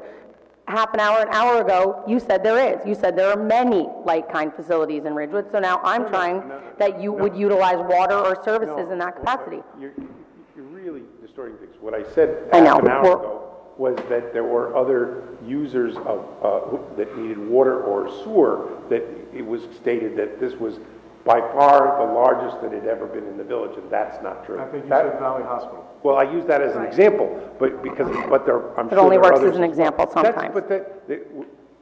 We've asked and answered this as well as we can. This is the best I can tell you. So Chris, can we ask Chris, are there like kind apartment complexes, rentals, in the village where we pick up trash and we are responsible for their trash? Or being reimbursed for it? I'd have to make those inquiries. A similar size, I don't exactly know how many units, would be the Oak Street Apartments. A similar place, I don't know if it's exact size and the number of units, would be the Oak Street Apartments. I'd have to find out how many units and also whether we service their trash and recycling or they have a carter. I can get that information for the When next you say board a meeting. car, can you, I don't know what that A means. carter, I mean a collection company. Oh, collection company taking it, okay. Mr. Chairman, you were asking about a closing. I do want to, I've said all along that I want to be very complete, make this application to make our record, as I put it, bulletproof. So it'll probably take me a half an hour to do the closing. So if you want to take your break, and then I'll come back and we'll do it. That would be a good idea. All right, we'll take a 10-minute break, and we'll be back. Good.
Mr. Torrielli? Here. Ms. McWilliams? Here. Mr. Schreibner? Here. Mr. Joel? Here. Ms. Altano? Here. Ms. Patiri?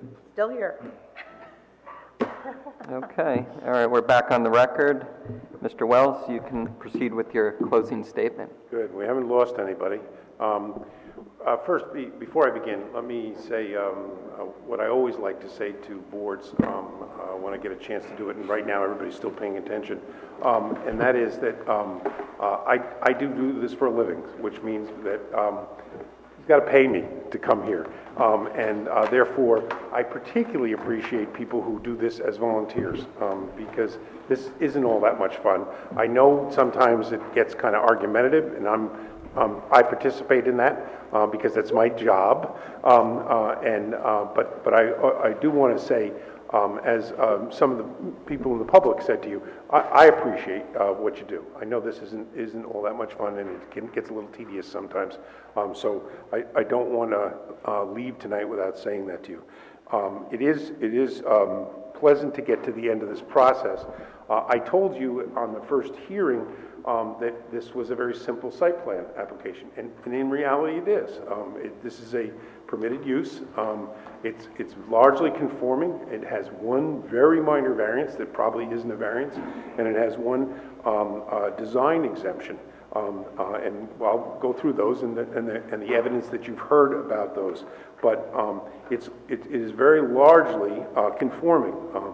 The impervious area, the FAR, the height, the setback, the amenity areas, both the interior and the exterior, the parking, all of the key elements that you worry about in terms of what we call bulk variances that you're going to hear about on other applications and on another night, probably from me or somebody like me. They don't exist here. So what we have is a pretty straightforward application. I want to remind you of the particulars because a lot of time has passed. It is a 93-unit project. It includes 15 one-bedroom market rate units, 64 two-bedrooms, and that's the end of the market rate units. That's 79 units. We propose to build 14 affordable units, 2 one-bedrooms, 9 two-bedrooms, and the 3 bedrooms. The 3 of them are all affordable housing. And I won't spend a lot of time, although it is important that you understand that in addition to everything else that we're doing here, and you've heard us say over and over again that we really think this is a great project for the village of Ridgewood, it is also meeting an affordable housing obligation, and that's important legally, and it's important because it's a good thing to do. The history of the application began with an extensive process before this board and the mayor and council to rezone the property. That went from 2011 all the way to 2015, and then didn't actually become a final ordinance until March of 2016. We've been in front of you on this matter, as I indicated, for almost a year. We filed this application on June 10th of 2016, so 10 days or so past 1 year. There have been 5 hearings, September 6th last year, September 20th, February 7th, May 2nd, and then tonight, June 20th, 2017. You've heard from 9 different witnesses. Again, simple site plan, but an awful lot of witnesses. Larry Appel was the architect. Alexander Lepaka was our site engineer, and he was back again tonight answering some questions. Art Bernard was our planner, who happens to have a unique additional set of skills and knowledge because he's the former head of COA, so he was able to help educate the board a little bit to the affordable housing aspects in addition to providing planning testimony to support our one variance. Dan DeSario testified only a couple months ago, our traffic engineer, and Scott Loventhal, who's the principal of this particular application, the principal of the developer. And as I've said that night, one of the most extraordinarily hands-on developers that I've ever had the privilege of working with, who really knows his project, cares about it, and knows every aspect of it. In addition, you've had testimony from 4 of your own experts. Blaise Branchow, who's no longer with the village, actually gave a report and gave testimony a number of months ago. Elizabeth McManus, who's the new planner, who's not here this evening. She's sent an able substitute, but she also produced a report and then gave actual testimony at the last hearing. John Jarr, several reports, I think 3 in number, and then also testified substantially last time, and then Chris Russenhauser, who testified as your civil engineer. So that's 9 witnesses, lots of evidence. There's also been a lot of stipulations. We came in this evening with 21. I don't know what the count is. Andy can tell us. He'll tell me in a minute. More than 21. Yeah, well, we added a few more tonight. What are stipulations? They're just, when we're clarifying things, often specifically related to requests that you've made. It's our way of agreeing in advance to certain conditions so as to make it clear that we want to conform with the thing. Site plan legal review. I put into evidence at the last hearing what is your A21, the memorandum that Chris and his firm prepared with respect to another application that was heard before you. As it turns out, it's in evidence again this evening, or a slight variation on it with respect to the responsibilities that a board has when it reviews a site plan.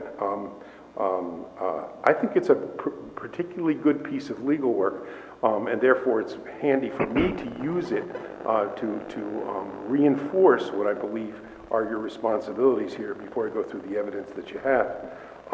In the memorandum, it states at its very beginning when it talks about site plan approval, in reviewing an application for site plan approval, the planning board's authority is limited to determining whether the development plan conforms with the zoning ordinance and the applicable provisions of the site plan. And that relates to that particular principle comes from a Supreme Court case here in New Jersey. It goes on to say the objective of site plan review is to ensure that the site will be used in accordance with the provisions of the site plan ordinance, which are designed to effectuate the provisions of the municipal land use law. These provisions of the MLUL, that's the municipal land use law, relate to on-site considerations. When a site plan is being considered by a planning board and use being considered, the use being is always a permitted use, or it wouldn't be in front of the planning board. Therefore, in most cases, the board must grant site plan approval, and where appropriate, grant waivers or exceptions from ordinance provisions. Again, citing applicable New Jersey case law.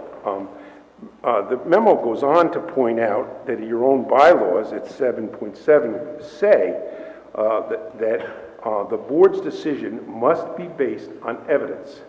Specifically, each case shall be decided strictly on the basis of the facts produced at the hearing, viewed in light of the statutory and ordinance requirements. Again, New Jersey case law, Supreme Court case, which I won't cite the case, but that's in the material that you have, makes that abundantly clear.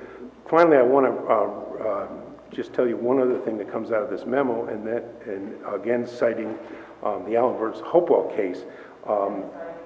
Allen versus Hopewell case. Chris points out to us where there is conflicting testimony or evidence, the board must decide which facts are true and may accept or reject the testimony of a witness. That's a good place for me to start reviewing evidence for you, because there is no conflicting testimony. You have a very clean record here. I told you there were 9 witnesses. 5 of them were presented by the applicant. The other 4 were presented by the village, paid for by the applicant, but they were the village's witnesses that you produced. There is no evidence in this record that says that there's any problem with this site plan that would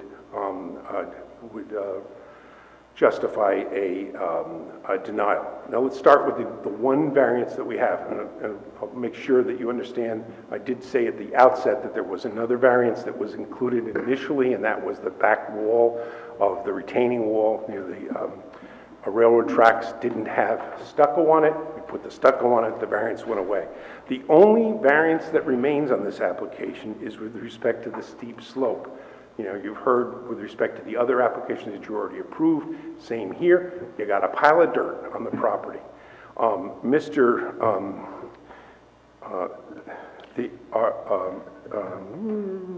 Bernard, took me a minute there, did a good job of talking to us about that. And he said, and I think it's important because you may recollect, it's so long ago, that I argued with Mr. Branchow as to whether this was a variance.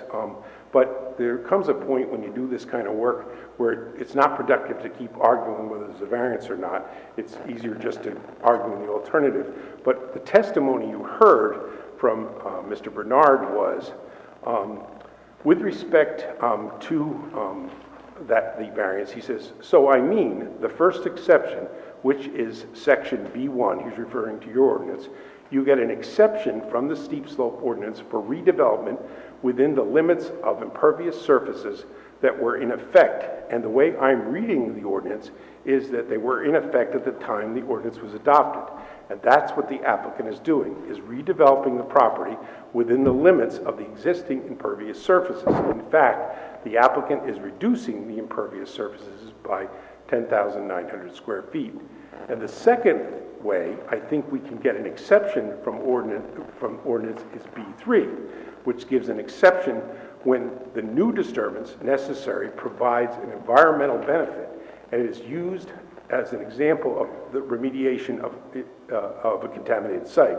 Now, in this case, the environmental benefit is stabilizing the slope. So I think there's a very clear record that there wasn't even a variance. But if there was a variance, and I won't take you through it as tediously, but there are positive and negative criteria. You've heard about that here in the course of this hearing. You've heard about that certainly other times variances have been presented to you. And Mr. Bernard went through the positive and negative criteria one by one. It goes on for a number of pages. And then he concludes, so in summary, I find that this proposal has a variety of benefits. So I conclude that there are benefits associated with the variance, but it's really what the applicant is doing is complying with the spirit of your steep slope ordinance. I find the proposal advances the multiple purposes of the municipal land use law, and that the variance relief does not create a substantial detriment to either the public good or the zone plan. Significantly, neither of the planners that were presented by the village and gave testimony contradict that. Nobody indicates that that's not correct. So that's the one variance that this board has to consider that I've now very tediously gone through and reminded you of the legal justification for why we don't believe that is a matter of any real moment in this application. The second matter that comes up is the tandem parking.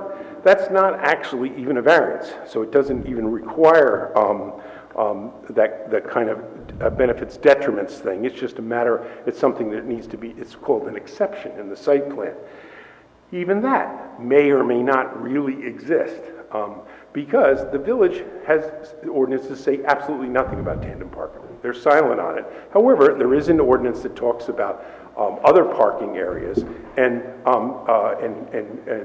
implies that there would only be one car in a space. Contrary to that, RSIS, which actually dictates to the parking on our site, because it's the state law that prevails, makes it clear that tandem parking can be appropriate. Again, that is in the record, but I don't want to spend a lot of time arguing with you whether or not there is a deviation. Rather, I want to point you to the fact there was extensive testimony by Mr. DeSerio about the tandem parking. It goes on for about 6 pages. There was also testimony by Mr. LaPaca, and there was testimony by Mr. Loventhal, and basically what they testified to over and over again is it works. Mr. Loventhal indicated to you that he actually has had the experience that people actually prefer it. I won't go that far, but I will tell you that your own expert, Mr. Jar, concluded very significantly that it was maybe not perfect, but it was fine. This is his testimony. Tandem parking is not my favorite kind of parking.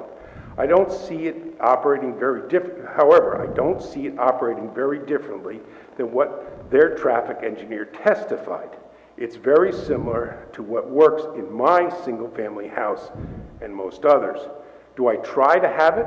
Yes, I do think the applicant probably tried not to have it. I think that's so too. It does appear to me that it will work just like any other spaces. It's just an inconvenience for the people who have to, be behind one another. So I don't see a safety issue when it's because it's going to operate like other parking spaces in the area. I see an inconvenience, but I do not think there's a safety problem. It goes on from there. But the key thing, the thing that you need to know legally is it's safe. It's not a problem. It doesn't create anything. There was additional questioning by Mr. Schneider, which I think was helpful, and he pointed out that it might create a problem at the end of the row. Mr. Jars responded to that, well, I see it operating just like any other parking space at the end of an aisle. So I don't see that it being very different from any other parking spaces at the end of the aisle. It's always nice not to have a space at the end of the aisle and to have some, don't stripe it off so that you won't have this situation. I have to get back. You know where you stripe it off, or that's where they put like a green island or something. I'm sure you see that in commercial lots a lot, but not really an option here in this case.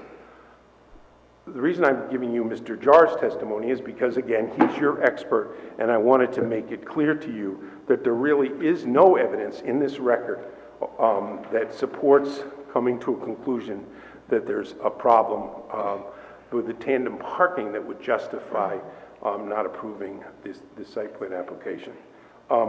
So let me conclude a little bit where I started, and then I'm going to go back to the very thoughtful analysis that you have before you from your own board attorney. He tells us very significantly, since this use is permitted, the planning board does not have the authority to deny a site plan based upon its view that a permitted use is inconsistent with the principles of sound zoning.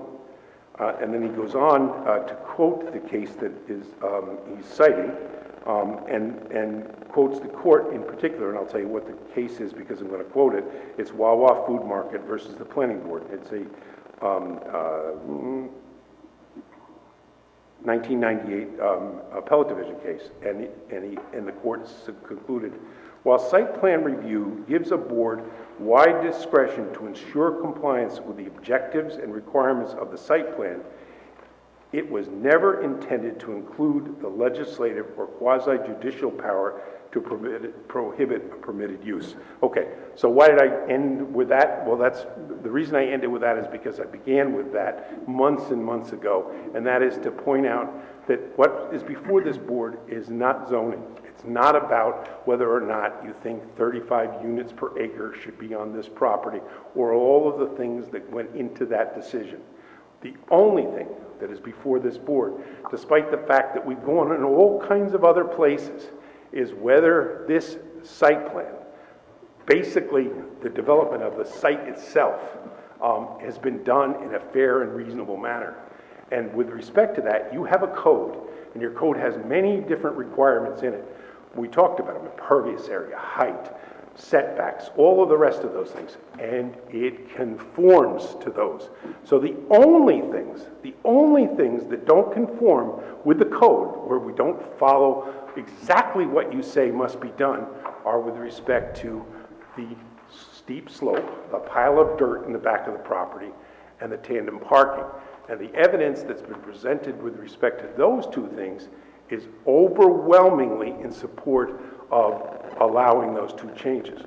Now, why do I say all this so emphatically? I'm saying this because while we appreciate a deliberative process, this process has been long, and it's going on for a very long time, for probably some very good reasons and probably some reasons that aren't all that helpful. Bottom line is, it's over at this point in time. We've presented a full and thorough case for why this site plan should be approved by this board, and I would humbly and respectfully request that you now approve the site plan, the variance, and the exception that's required. And in addition, because I don't want to leave it unsaid, we also made application for a soil moving permit, and I would request that you also approve the soil moving permit.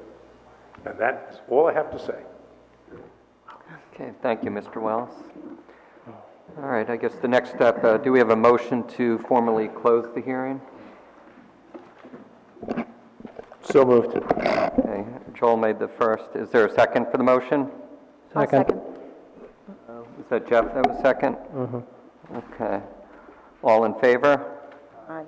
Anyone opposed? Nope. Okay. All right, so the hearing is closed right now, and now we're going to move into board deliberation. And Dave, we'll start with you. You always start with me. So that was when you're on the end. In large part, I agree with the closing statement that it's a fairly simple application in that it's largely conforming. I don't personally see any issue with the steep slope. However, I am still not convinced that the stacked parking is appropriate in all of the instances that are shown in this plan. There are places where there's stacked parking where a vehicle can back out in both directions. But there are at least 6 places where the first vehicle has to back out in the direction that the second vehicle has to back out. And this creates a problem unless there happens to be other open spaces in that general area. And these 6 spaces are against a wall. So not only can they not back out, but they can only back out in one direction, but they also have to be watching out for a wall. They also will have to watch out for a wall.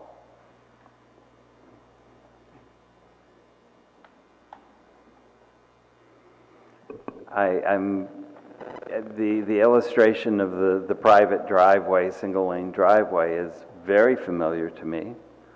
I have a single lane driveway. I have 4 cars that park in it. And it's on a very busy street. But we cope. But we are able to back out in either direction. And that is fundamentally my problem with the stacked parking in this particular design.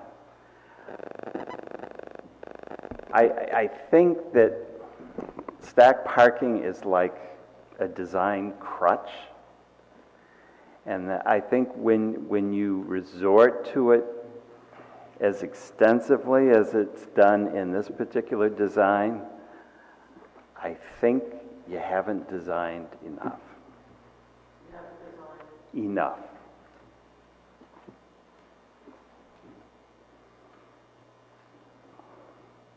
I think that's all I have to say. Okay. Jeff? So, I think in essence I'm okay based on the law with the application as it is. A couple of things I just want to make sure that we are addressed, and I'm hoping I'm assuming they're going to be in they're going to be in the resolution. The stipulations that have been outlined, and specifically as they relate to the developer responsibilities as per our ordinance 190.55. I think that's going to be important.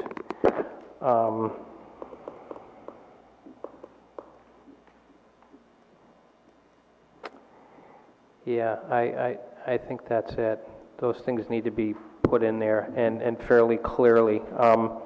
The one concern I have, and it is it's probably a 1 in 1,000, 1 in 2,000 chance of happening, very low, is the issue of any kind of very expensive modification we have to make to our infrastructure as it relates to this. And I understand that the developer has agreed that if that occurs, then we sit down at the table again and we figure out what to do. And that's probably one of my major concerns. I don't want our residents to be, this to be put on their shoulders. And I think we just need to make sure that that doesn't occur if that situation arises. So that's it. Okay, Mayor Knutson? So first, thank you for being here for like what is it, like a decade, a century? Something like that. I don't know, can't really, seems like such a long time ago. I was in my 50s. Okay. So I actually share the concerns regarding the tandem or stacked parking. While the application as a whole is a good application, there's a very big challenge with this creating an inadequate circulation with these stacked vehicles. It causes a deficiency, and it's a self-imposed problem. It's a self-imposed condition. Ultimately, the vehicular traffic problem is on site. And I don't think that just because the experience of someone may or may not be, that other tenants somewhere else prefer tandem parking. I don't think that's a good explanation or reason for me to say, well, maybe some may or may not. I absolutely share Dave's concern that the backing out while waiting for someone else to get out, hoping that no other cars are coming, maybe praying that there's an empty space, causes a host of problems. And again, I think that this is a self-created situation, and I'm not happy with the stacked or, if we call it tandem or stacked parking. And it's obstructed parking, and it violates 190C Village Code. Okay, that's what I have. Okay, Melanie? I feel like a lot of us feel like we've been here for a long time, whether or not we've sat up here or sat out there. Some in our 50s and some in our 20s and 30s, no big deal. But I'll say I share some of the similar concerns with my fellow board members. With these applications, finding ways of meeting the ordinance requirements, but only barely or narrowly or by a different explanation than what I think the ordinance was set out to do. This tandem parking creates an issue that I see as being something that, while it may not seem like it's going to create a big problem, could in fact become a regular issue. I agree with some of Jeff's concerns about, our obligation to the residents that we represent up here, and making sure that what we approve and what we say yes to does not create a burden for the taxpayers, and we answer to them. We don't sit up here to answer to the potential of being in a court or anything else. We answer to the residents. And when I look at this, I have a few concerns with certain aspects of it. And, one of the number one issues within our town is the parking. And I have to look at this and say that it doesn't fit what I feel the ordinance laid out for it. That's all I got. Okay, Debbie? Yeah, I think everyone's been relatively consistent up here. I do think it is, though, a relatively conforming site plan application that fits within the ordinances that we have in the village. There are a few things that I question with regards to the developer. I believe someone in the developer, from doing some research online over the past few months. And also I did go, because I was the person who asked the question about other complexes. So I actually did do some mother-in-law research, and I did go to a few complexes, and I did poll people on their experience, and I had mixed results. But I do have the concerns that my other board members have as well. Isabella? Well, I share the tandem and stacked parking issues with my fellow board members. In fact, it's one of the things I mentioned at the beginning of the meeting. I have a problem. We already have a problem in the village with parking, and so we should try to come in with projects that don't, that try to resolve parking issues. I have a problem with circulation. It's very important to me, and I know it's very important to the village residents we represent as board members. I have a problem with the fact that there's a hierarchy now created within the parking lot where certain units will be allocated better parking spots. I guess I'm a bit of a socialist when I like to say that. I want everyone to be treated equally. And I think the application is wonderful. I think you address a lot of everything within the realm of what's to be done.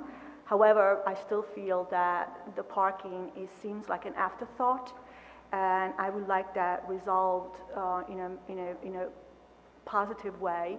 That would actually give your project a feather in the hat, because it's a wonderful project. It's going to take care of an area that really needs that development. However, we have to make sure that everything within that development is done in a way that it satisfies all the requirements and all of the needs of the community, and mostly of the people who are going to inhabit those units. Thank you. Those individuals who are going to inhabit those units. Thank you. Jill? I'll keep my comments pretty brief. Before I volunteered to be on the planning board, I spent about 6 years on the zoning board. I heard all kinds of different applications. Many of them requested many variances, sometimes 10 variances, bulk variances, height, setbacks, things like that. And we'd sit for many nights and debate and talk about C1 and C2 relief and all these kind of fun things. This isn't that kind of application. I feel like we got kind of off track with some of what we're talking about, but so much of what the applicant has proposed is as of right for our ordinance, and whether we like the ordinance or not, it's our ordinance. And I think if you stick with the letter of the law, they're complying. I think the steep slope is a non-issue. I don't think the parking is ideal, but I think it is compliant, so I'm in favor of the application. Is ideal, but I think it is compliant, and I'm in favor of the application. Okay, I'm going to echo what Joel just said. I mean, it's an extensive application that was filed, a lot of witnesses. We heard a lot of testimony. The application conforms with the zoning ordinance and the site plan ordinance also.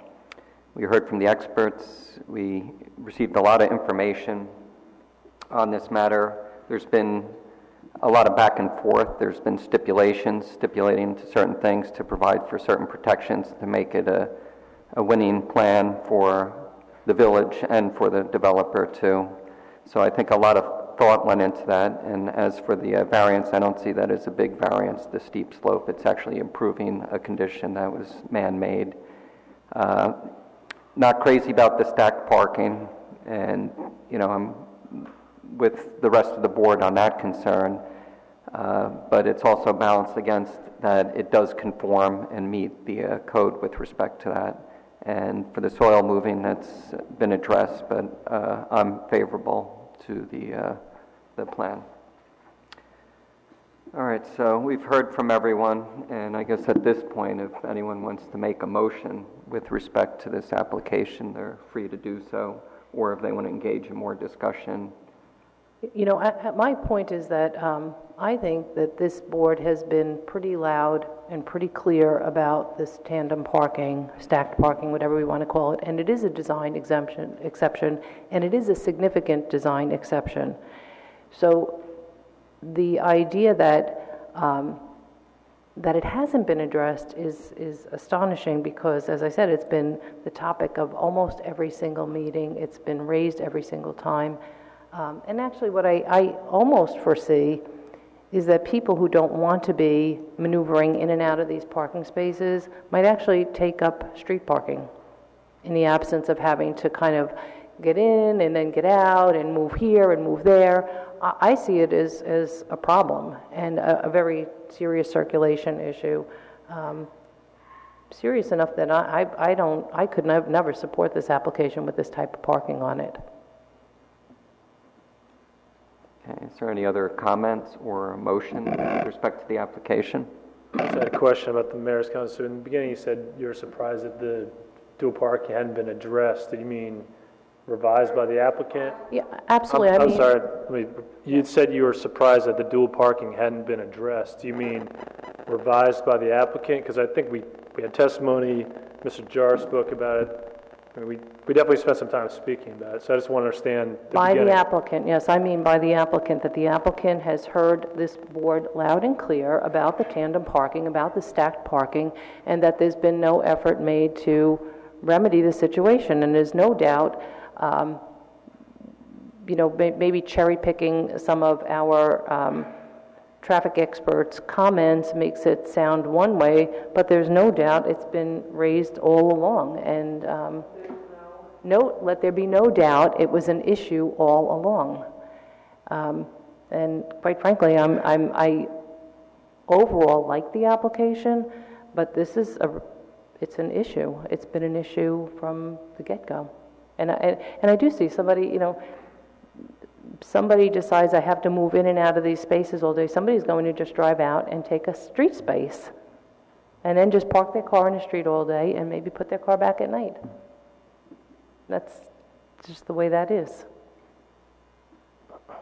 Just before the board is going to take any further action, as you know, there's the steep slope disturbance variance, and Mr. Wells spoke about it. The applicant presented witnesses about it. The village witnesses and experts spoke, and I think everyone has addressed the steep slope on this board in terms of their comments just now.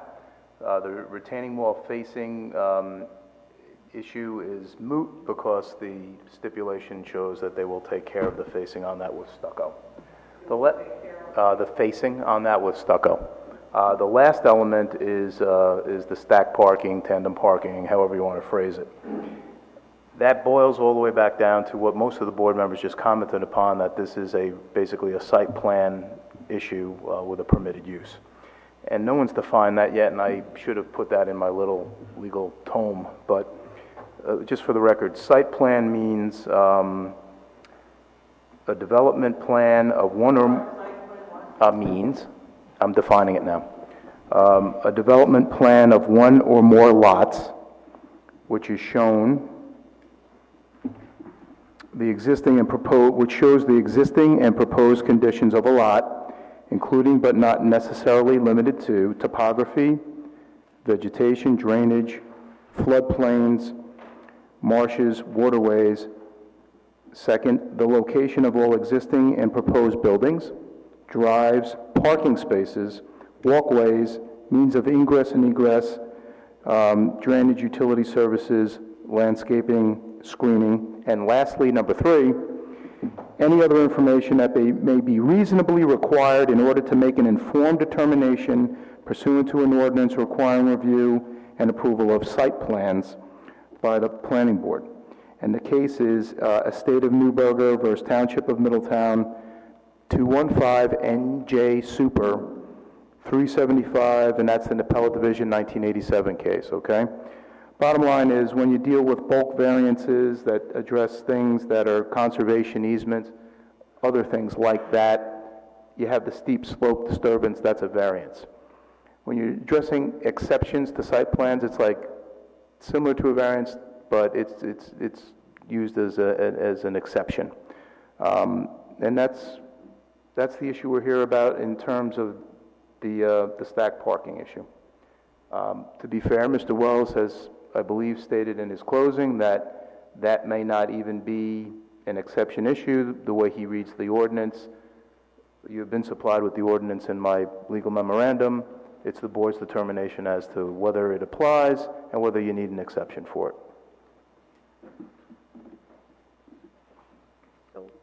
I mean, I guess the question is if, I mean, I read it. I've been reading it. The question is, because it is a good application, but there's this one issue that's yet unresolved. Does somebody want to go back and rethink the parking? And, I don't know. I know, I also spent a lot of years on the Board of Adjustment.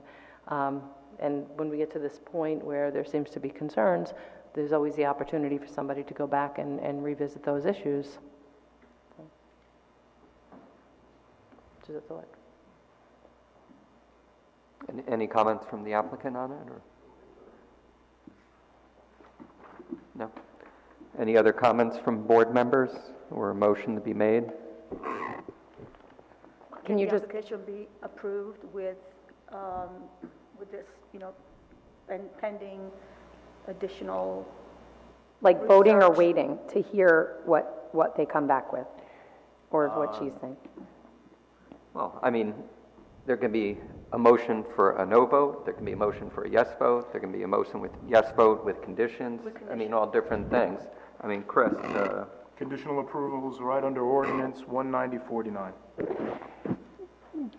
Granting an approval may require reasonable conditions designed to further the intent and purpose of the municipal land use law.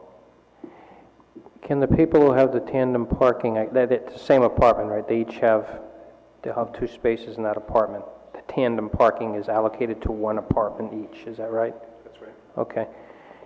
Can you put that other car out in the lot? You have extra spaces out there. Can that be a stipulation? Yes, it can be stipulated. It's already been testified to. Yes, they can park in the free spaces if they want to. But could we require them, with those 2 spaces, you can have 1 space there, but not use it, and then have the persons park outside in the... Let me tell you why that's not a very practical thing. Some people might do that, but if everybody... Speaking of the mic, please. I'm sorry.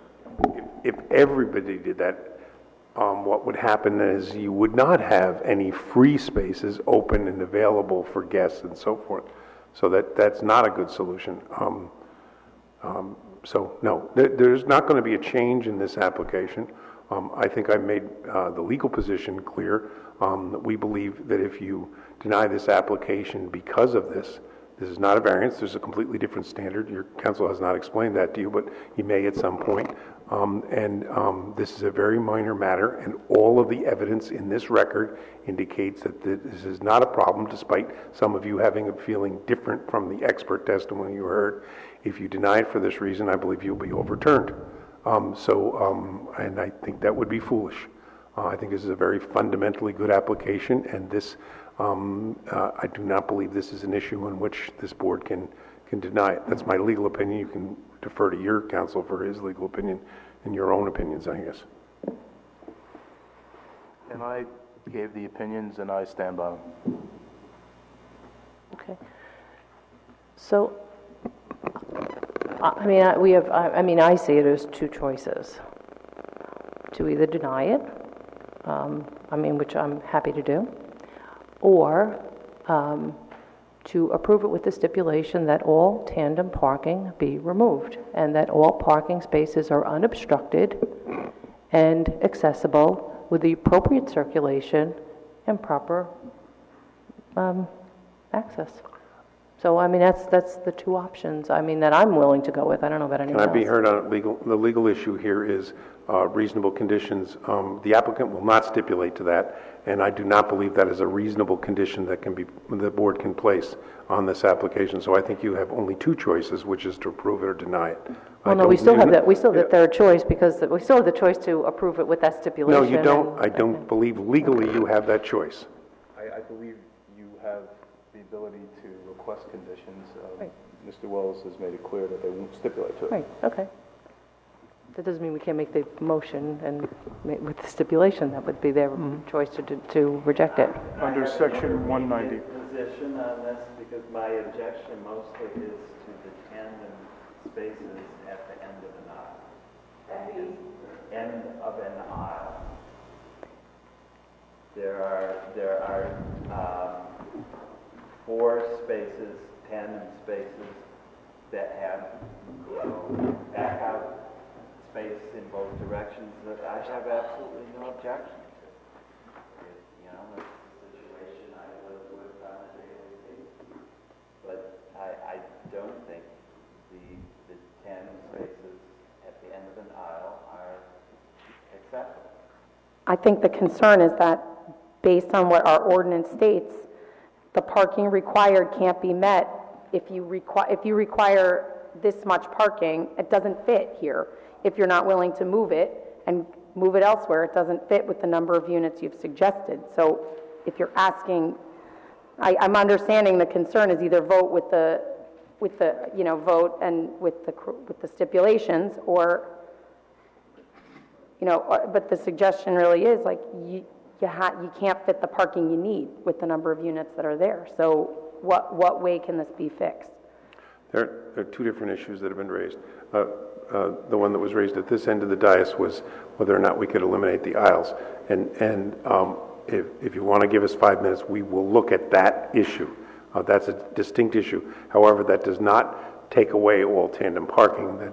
There's a possibility that it could be eliminated where it also is an end out. Although I would point out that the experts all testified that created no particular problem or safety concern as well. But we'll be happy to look at that particular one if you'd like us to. If you want to give us time to look at that. Well, the chair can answer that question. Well, do you want 5 minutes for him to assess that, or is it? I'd have to understand specifically where you're looking at, because I see similar situations that occur when 2 cars have to back out, and so I see it as being problematic with a number of these tandem spaces. Well, I would say a minimum of 6. Right. Of 6, which is 12 spaces. Well, 6 spaces, 3 situations where it's against the wall. Right. Against the wall. And I see. Well, I mean, do we all want to just take another break? And, I mean, it's fine. I mean, we're just... Well, we can't really deliberate off the record. No, you can gather your thoughts, and I guess you'll gather your thoughts and give some input. So Gather any thoughts up here. They get you 5 minutes. Yeah. We'll be back. Okay, we'll take 5.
Mayor Knudsen. Councilman Voigt. Here. Mr. Torrielli. Here. Ms. McWilliams. Mr. Schreibner. Here. Mr. Joel. Here. Ms. Altano. Ms. Patiri. Okay. Okay, Mr. LePecca, if you would, could you go up by the board? Go up by the board over there, just so you can be my pointer.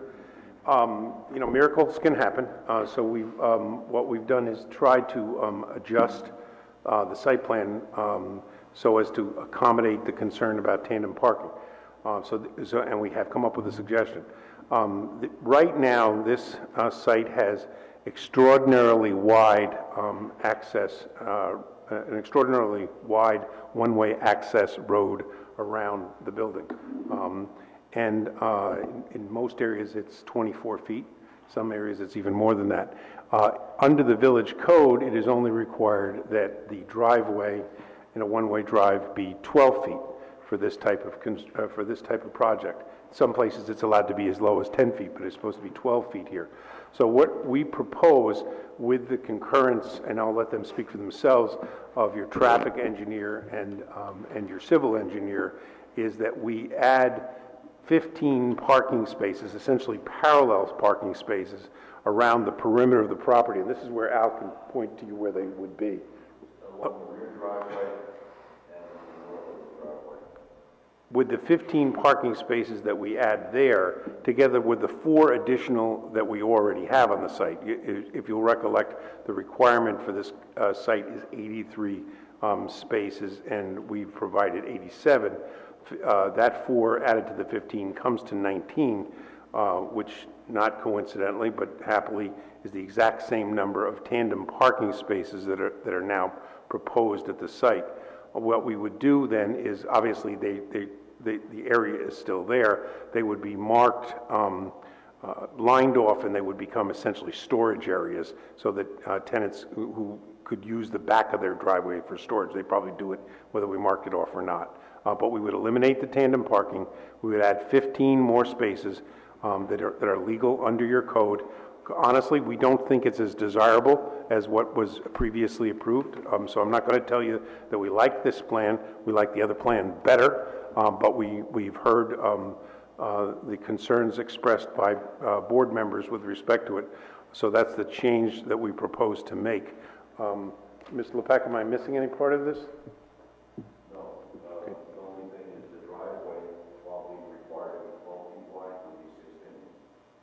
Right, even with the parallel parking. Yeah, 8-foot wide parallel spot and 16-foot wide driveway. That's an important. We would have a 8-foot wide parallel spot and a 16-foot wide driveway alongside it, or a 9-foot spot and a 15-foot wide driveway. It requires 12 now? 12 is required? Minimum. Right, so in order to perfect this stipulation, what I would do is add to it, in addition to what I've just said, that we would make the modification on the plan to add the 15 spaces in consultation with and for the approval of both of your engineers. Let them sign off on it. We'll hear from Mr. Jar. You remain sworn. Can you help us out and just let us know your thoughts on that proposal?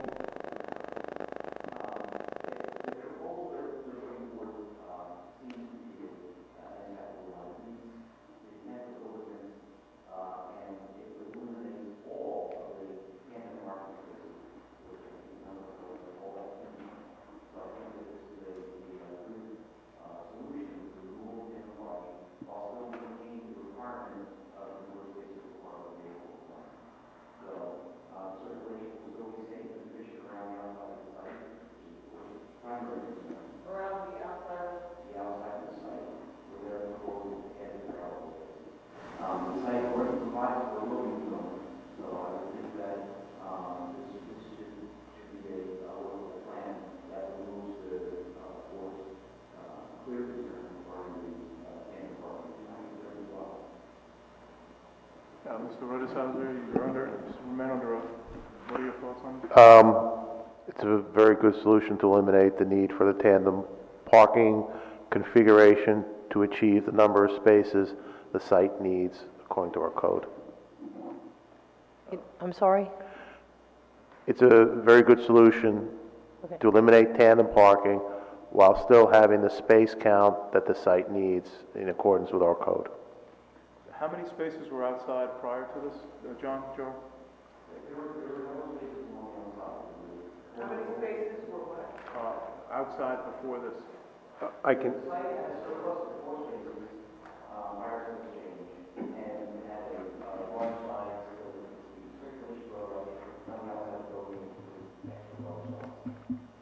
I can help a little bit. There was a 14-car parking lot all the way to the one end of the site. And then there were additional, I think, 7 or 8 cars that were not underneath the building prior to this. There were a total of 27 cars not underneath the building. Okay, 27 all total, not under the building now. We'd be adding an additional 15 not under the building. There's room for that outside for another 15. Yes. Can I add one item, which I think is important for the board's consideration, and something that I indicated during my testimony, and that was the number of spaces that would be assigned would not change. I still will have the opportunity to assign the same number of spaces to the units, so the residents will still be afforded those same number of spaces. The spaces that will be moving outside the building were categorized as the unassigned, let's call them free spaces that anyone could park in, whether they're a visitor or they have an additional car. So in this instance, I think we've not changed my marketing intent as it relates to providing enough covered parking for our residents in order to achieve the luxury nature of the project. We would still have the same number of assigned spaces underneath the building. We would only have our 27 plus our 15 outside, which is 42. And we were proposing 53 unassigned. So we still will have under the building 11 spaces that will be unassigned and available as additional spaces, and also available for visitors if they so choose. While completely eliminating the tandem. While completely eliminating the tandem spaces. That's correct. So, and I think that what's important to know as well is that those unassigned spaces that will be around the perimeter that will be parallel will be the last spaces that would be used. So in all likelihood, most of those spaces are going to be visitors and going to be the last place that someone will park, because they're certainly going to choose to park on a covered space first. Thus, I think, again, in the spirit of what we're trying to achieve here, providing for what will just be overflow spaces that will not, the mayor made a point regarding having a concern that tandem space might lead to someone leaving their car on the street. Now they're going to have a space right on our driveway and not be parking on the street. And it won't be tandem. So just a quick question. Could you just show me where the parallel parking will be again on that? Along the drive on the westerly side, along the northerly driveway, in the road, and actually there's an opportunity for a couple of spaces. Oh, well, there's a loading area there out. And just to be clear, does that impact at all the radius for the largest truck going in would be a fire truck? Would that be the largest? We're not going to parallel park all the way to the corner, so we've taken that into consideration. We're going to pull back the first space quite a bit so that the trucks can go on.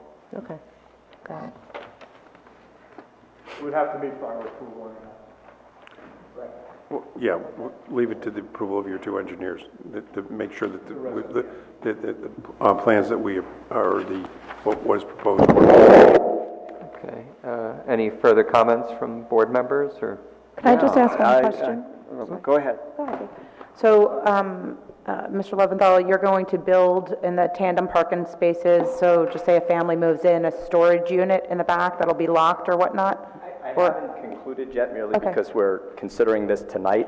In many complexes, we do where we only have a single space, and sometimes also when we have tandem spaces, we do create what we call cold storage, beach chairs, things along those lines, things that people might not have room for in their apartment. So that would give us the opportunity. Wait, somebody's getting a call from... Dad's getting a phone call when Homer plays. No answer. But it'll afford us the opportunity to consider some storage, additional cold storage for some of these units, yes. Got it, okay. Thank you. You're welcome. Can I just ask a quick question of Chris? When, and it's the turning radius also, but I work, when you turn into like a street, you know, so you pull in, you know, off the top of my head, I can think of one. So if I'm coming off of Linwood and if I'm coming off of Linwood Avenue and I say I'm making, so in this instance, I'm just trying to put a couple things together. If say I'm coming down Linwood Avenue and I'm going to make a right-hand turn into Wall 3. Say I'm coming from Broad and I'm going to make the right-hand turn into this driveway here. How far in would a car have to be for it to be out of the way? I mean, in a street, it would be 50 feet, I would think, because, you know, the double yellow lines and all the rest of it, this isn't going to be that far back. Well, there's two cars that could... That far back? Okay, I'm going to step back from your question, just quick. There could be two cars in the way. The first one is eliminated because it's a one-way circulation, so at the entrance, you're not going to have a car waiting to pull out. Right. So there isn't that conflict, the head-on conflict there. Okay. That's eliminated. With the entrance, there is a turning radius, and as Mr. Lepaka said, they'll set the space back far enough. Once he produces that drawing, we'll check it with a number of our standard templates for like the fire department ladder truck and a large truck to see how the turn radiuses lay out on the plan and if any of the proposed spaces would be in a conflict zone. Okay. And that's, as Mr. Lepaka said, he's going to look at that first. I'll confirm how his layout is with the turning templates, and that's where the spaces would be striped. Okay. I have one more question. What happened to the fire lane? How does that work with the parking? Still there. But I guess There's still an unobstructed 16 feet. 16 feet lane. Okay. That's wider than a standard roadway lane width. So there's ample room for an engine or a ladder truck to get around. Okay. So it doesn't need that designated fire lane that's there? A designated fire lane is not necessary as long as the complete circulation is available, and that is on this plan. It's a nice thing to have. It can help the fire department, but these lanes are still pretty close to the building, and my experience with fire operations is not to put your apparatus that close in a collapse zone.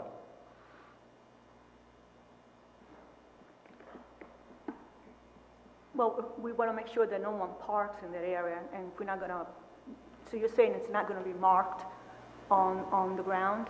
The parking spaces are going to be striped. The fire lane. But the fire lane... The curb along the building, though, there'll be no parking zone. We'll be signing it and striping it along the entire perimeter of the building, if that was the question. If you're talking up against the building, right. That is a no parking zone with signage.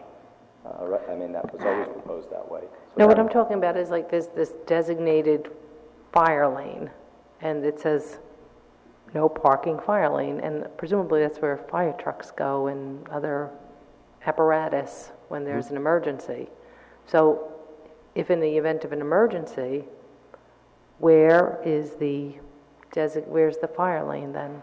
I think as Mr. Leventhal said, that's the section, the curb section closest to the building. That would be striped 4 or 5 feet out for a fire lane. And that meets fire code, or you would have to check with the fire? We'd have to check with John Young, Lieutenant Young, the fire official. Okay, so in other words, then the parallel parking as defined just now would be hinging on whether or not that fire lane is required there. Well, the parallel parking would be on one side of the curb of the access lanes circulating around the building, and on the inside would be the striped lane. Let me see if I have the code with me. Let me see if I can find anything on fire lanes.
Chapter 151 of the Village Code covers fire zones, and they show a no parking fire zone that would be typical against the building is shown as a 5-foot wide striped section.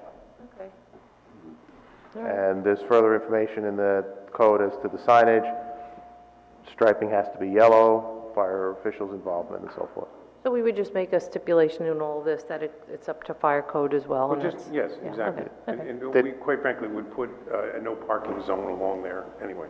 Sorry, I just didn't see, from here, I can't see the fire zone on that, but it's on my paper, so. It's on my map. Anyone else comment, question?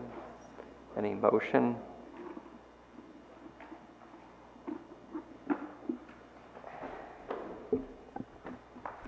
I make a motion that we accept the application As amended? as amended. Right. With the removal of all tandem parking. With a stipulation that we could review a final engineered site plan at some point. I mean, not going to ask you to fully engineer a site plan tonight at whatever hour. We're going to run it by your engineers too, but obviously you can come back to, but we're going to be in the resolution process for a little while anyway. Yeah, then to the satisfaction of the village and traffic engineers. Right. Okay, so we have a motion made by Dave, and I guess you agree with how Joel tagged on to I it. agree with his Okay. amendment. So Joel seconded, so it's a motion to approve the application with the modifications that were set forth in the record, subject to a final plan, is that, and with all the conditions. Oh, you got to talk on the microphone. At the approval of the village engineer and the traffic engineer of the village. Says aye. Okay. Michael, call the roll. Mayor Knutson, Yes. Councilman Voigt, Yes. Mr. Schreibner, Yes. Mr. Torrielli, Yes. Ms. McWilliams, No. Mr. Joel, Yes. Ms. Altano, Yes. Ms. Patiri, Yes. Okay. It's an approval subject to those conditions that were set forth. I said at the outset, I wanted to thank you for all you do, because this is to our volunteers, and thank you also for your action this evening, and we'll look forward to getting it finished up. Okay. Thank you. All right. Thank you, Mr. Wells. Yep. Thank you, Andy. Okay, our next item will be the minutes of May 23rd, 2016. And I believe there is only one person eligible to vote on those. So do I have to make a motion to approve and then vote it? Yep. And then I have to second it and then? Yeah, I was actually absent for that. Okay, so what's the date? May 23rd, 2016. Okay, so I make a motion to approve the minutes for May 23rd, 2016 as submitted. And I guess I have to second, and then I say, oh, all in favor, me. Yep. Okay, I'm good. All right, minutes approved. I need an executive for 10 seconds, right on the dais. Yep. We'll do it right in here? Yes. Yeah. All right. We're going to need an executive session. Do I have a motion for an executive session? Very short. So moved. Very short. Okay, Joel and who? Okay, Melanie's second. All in favor? Aye. Anyone opposed? Okay, we're going to move into executive session. We're just going to wait for the room to clear out.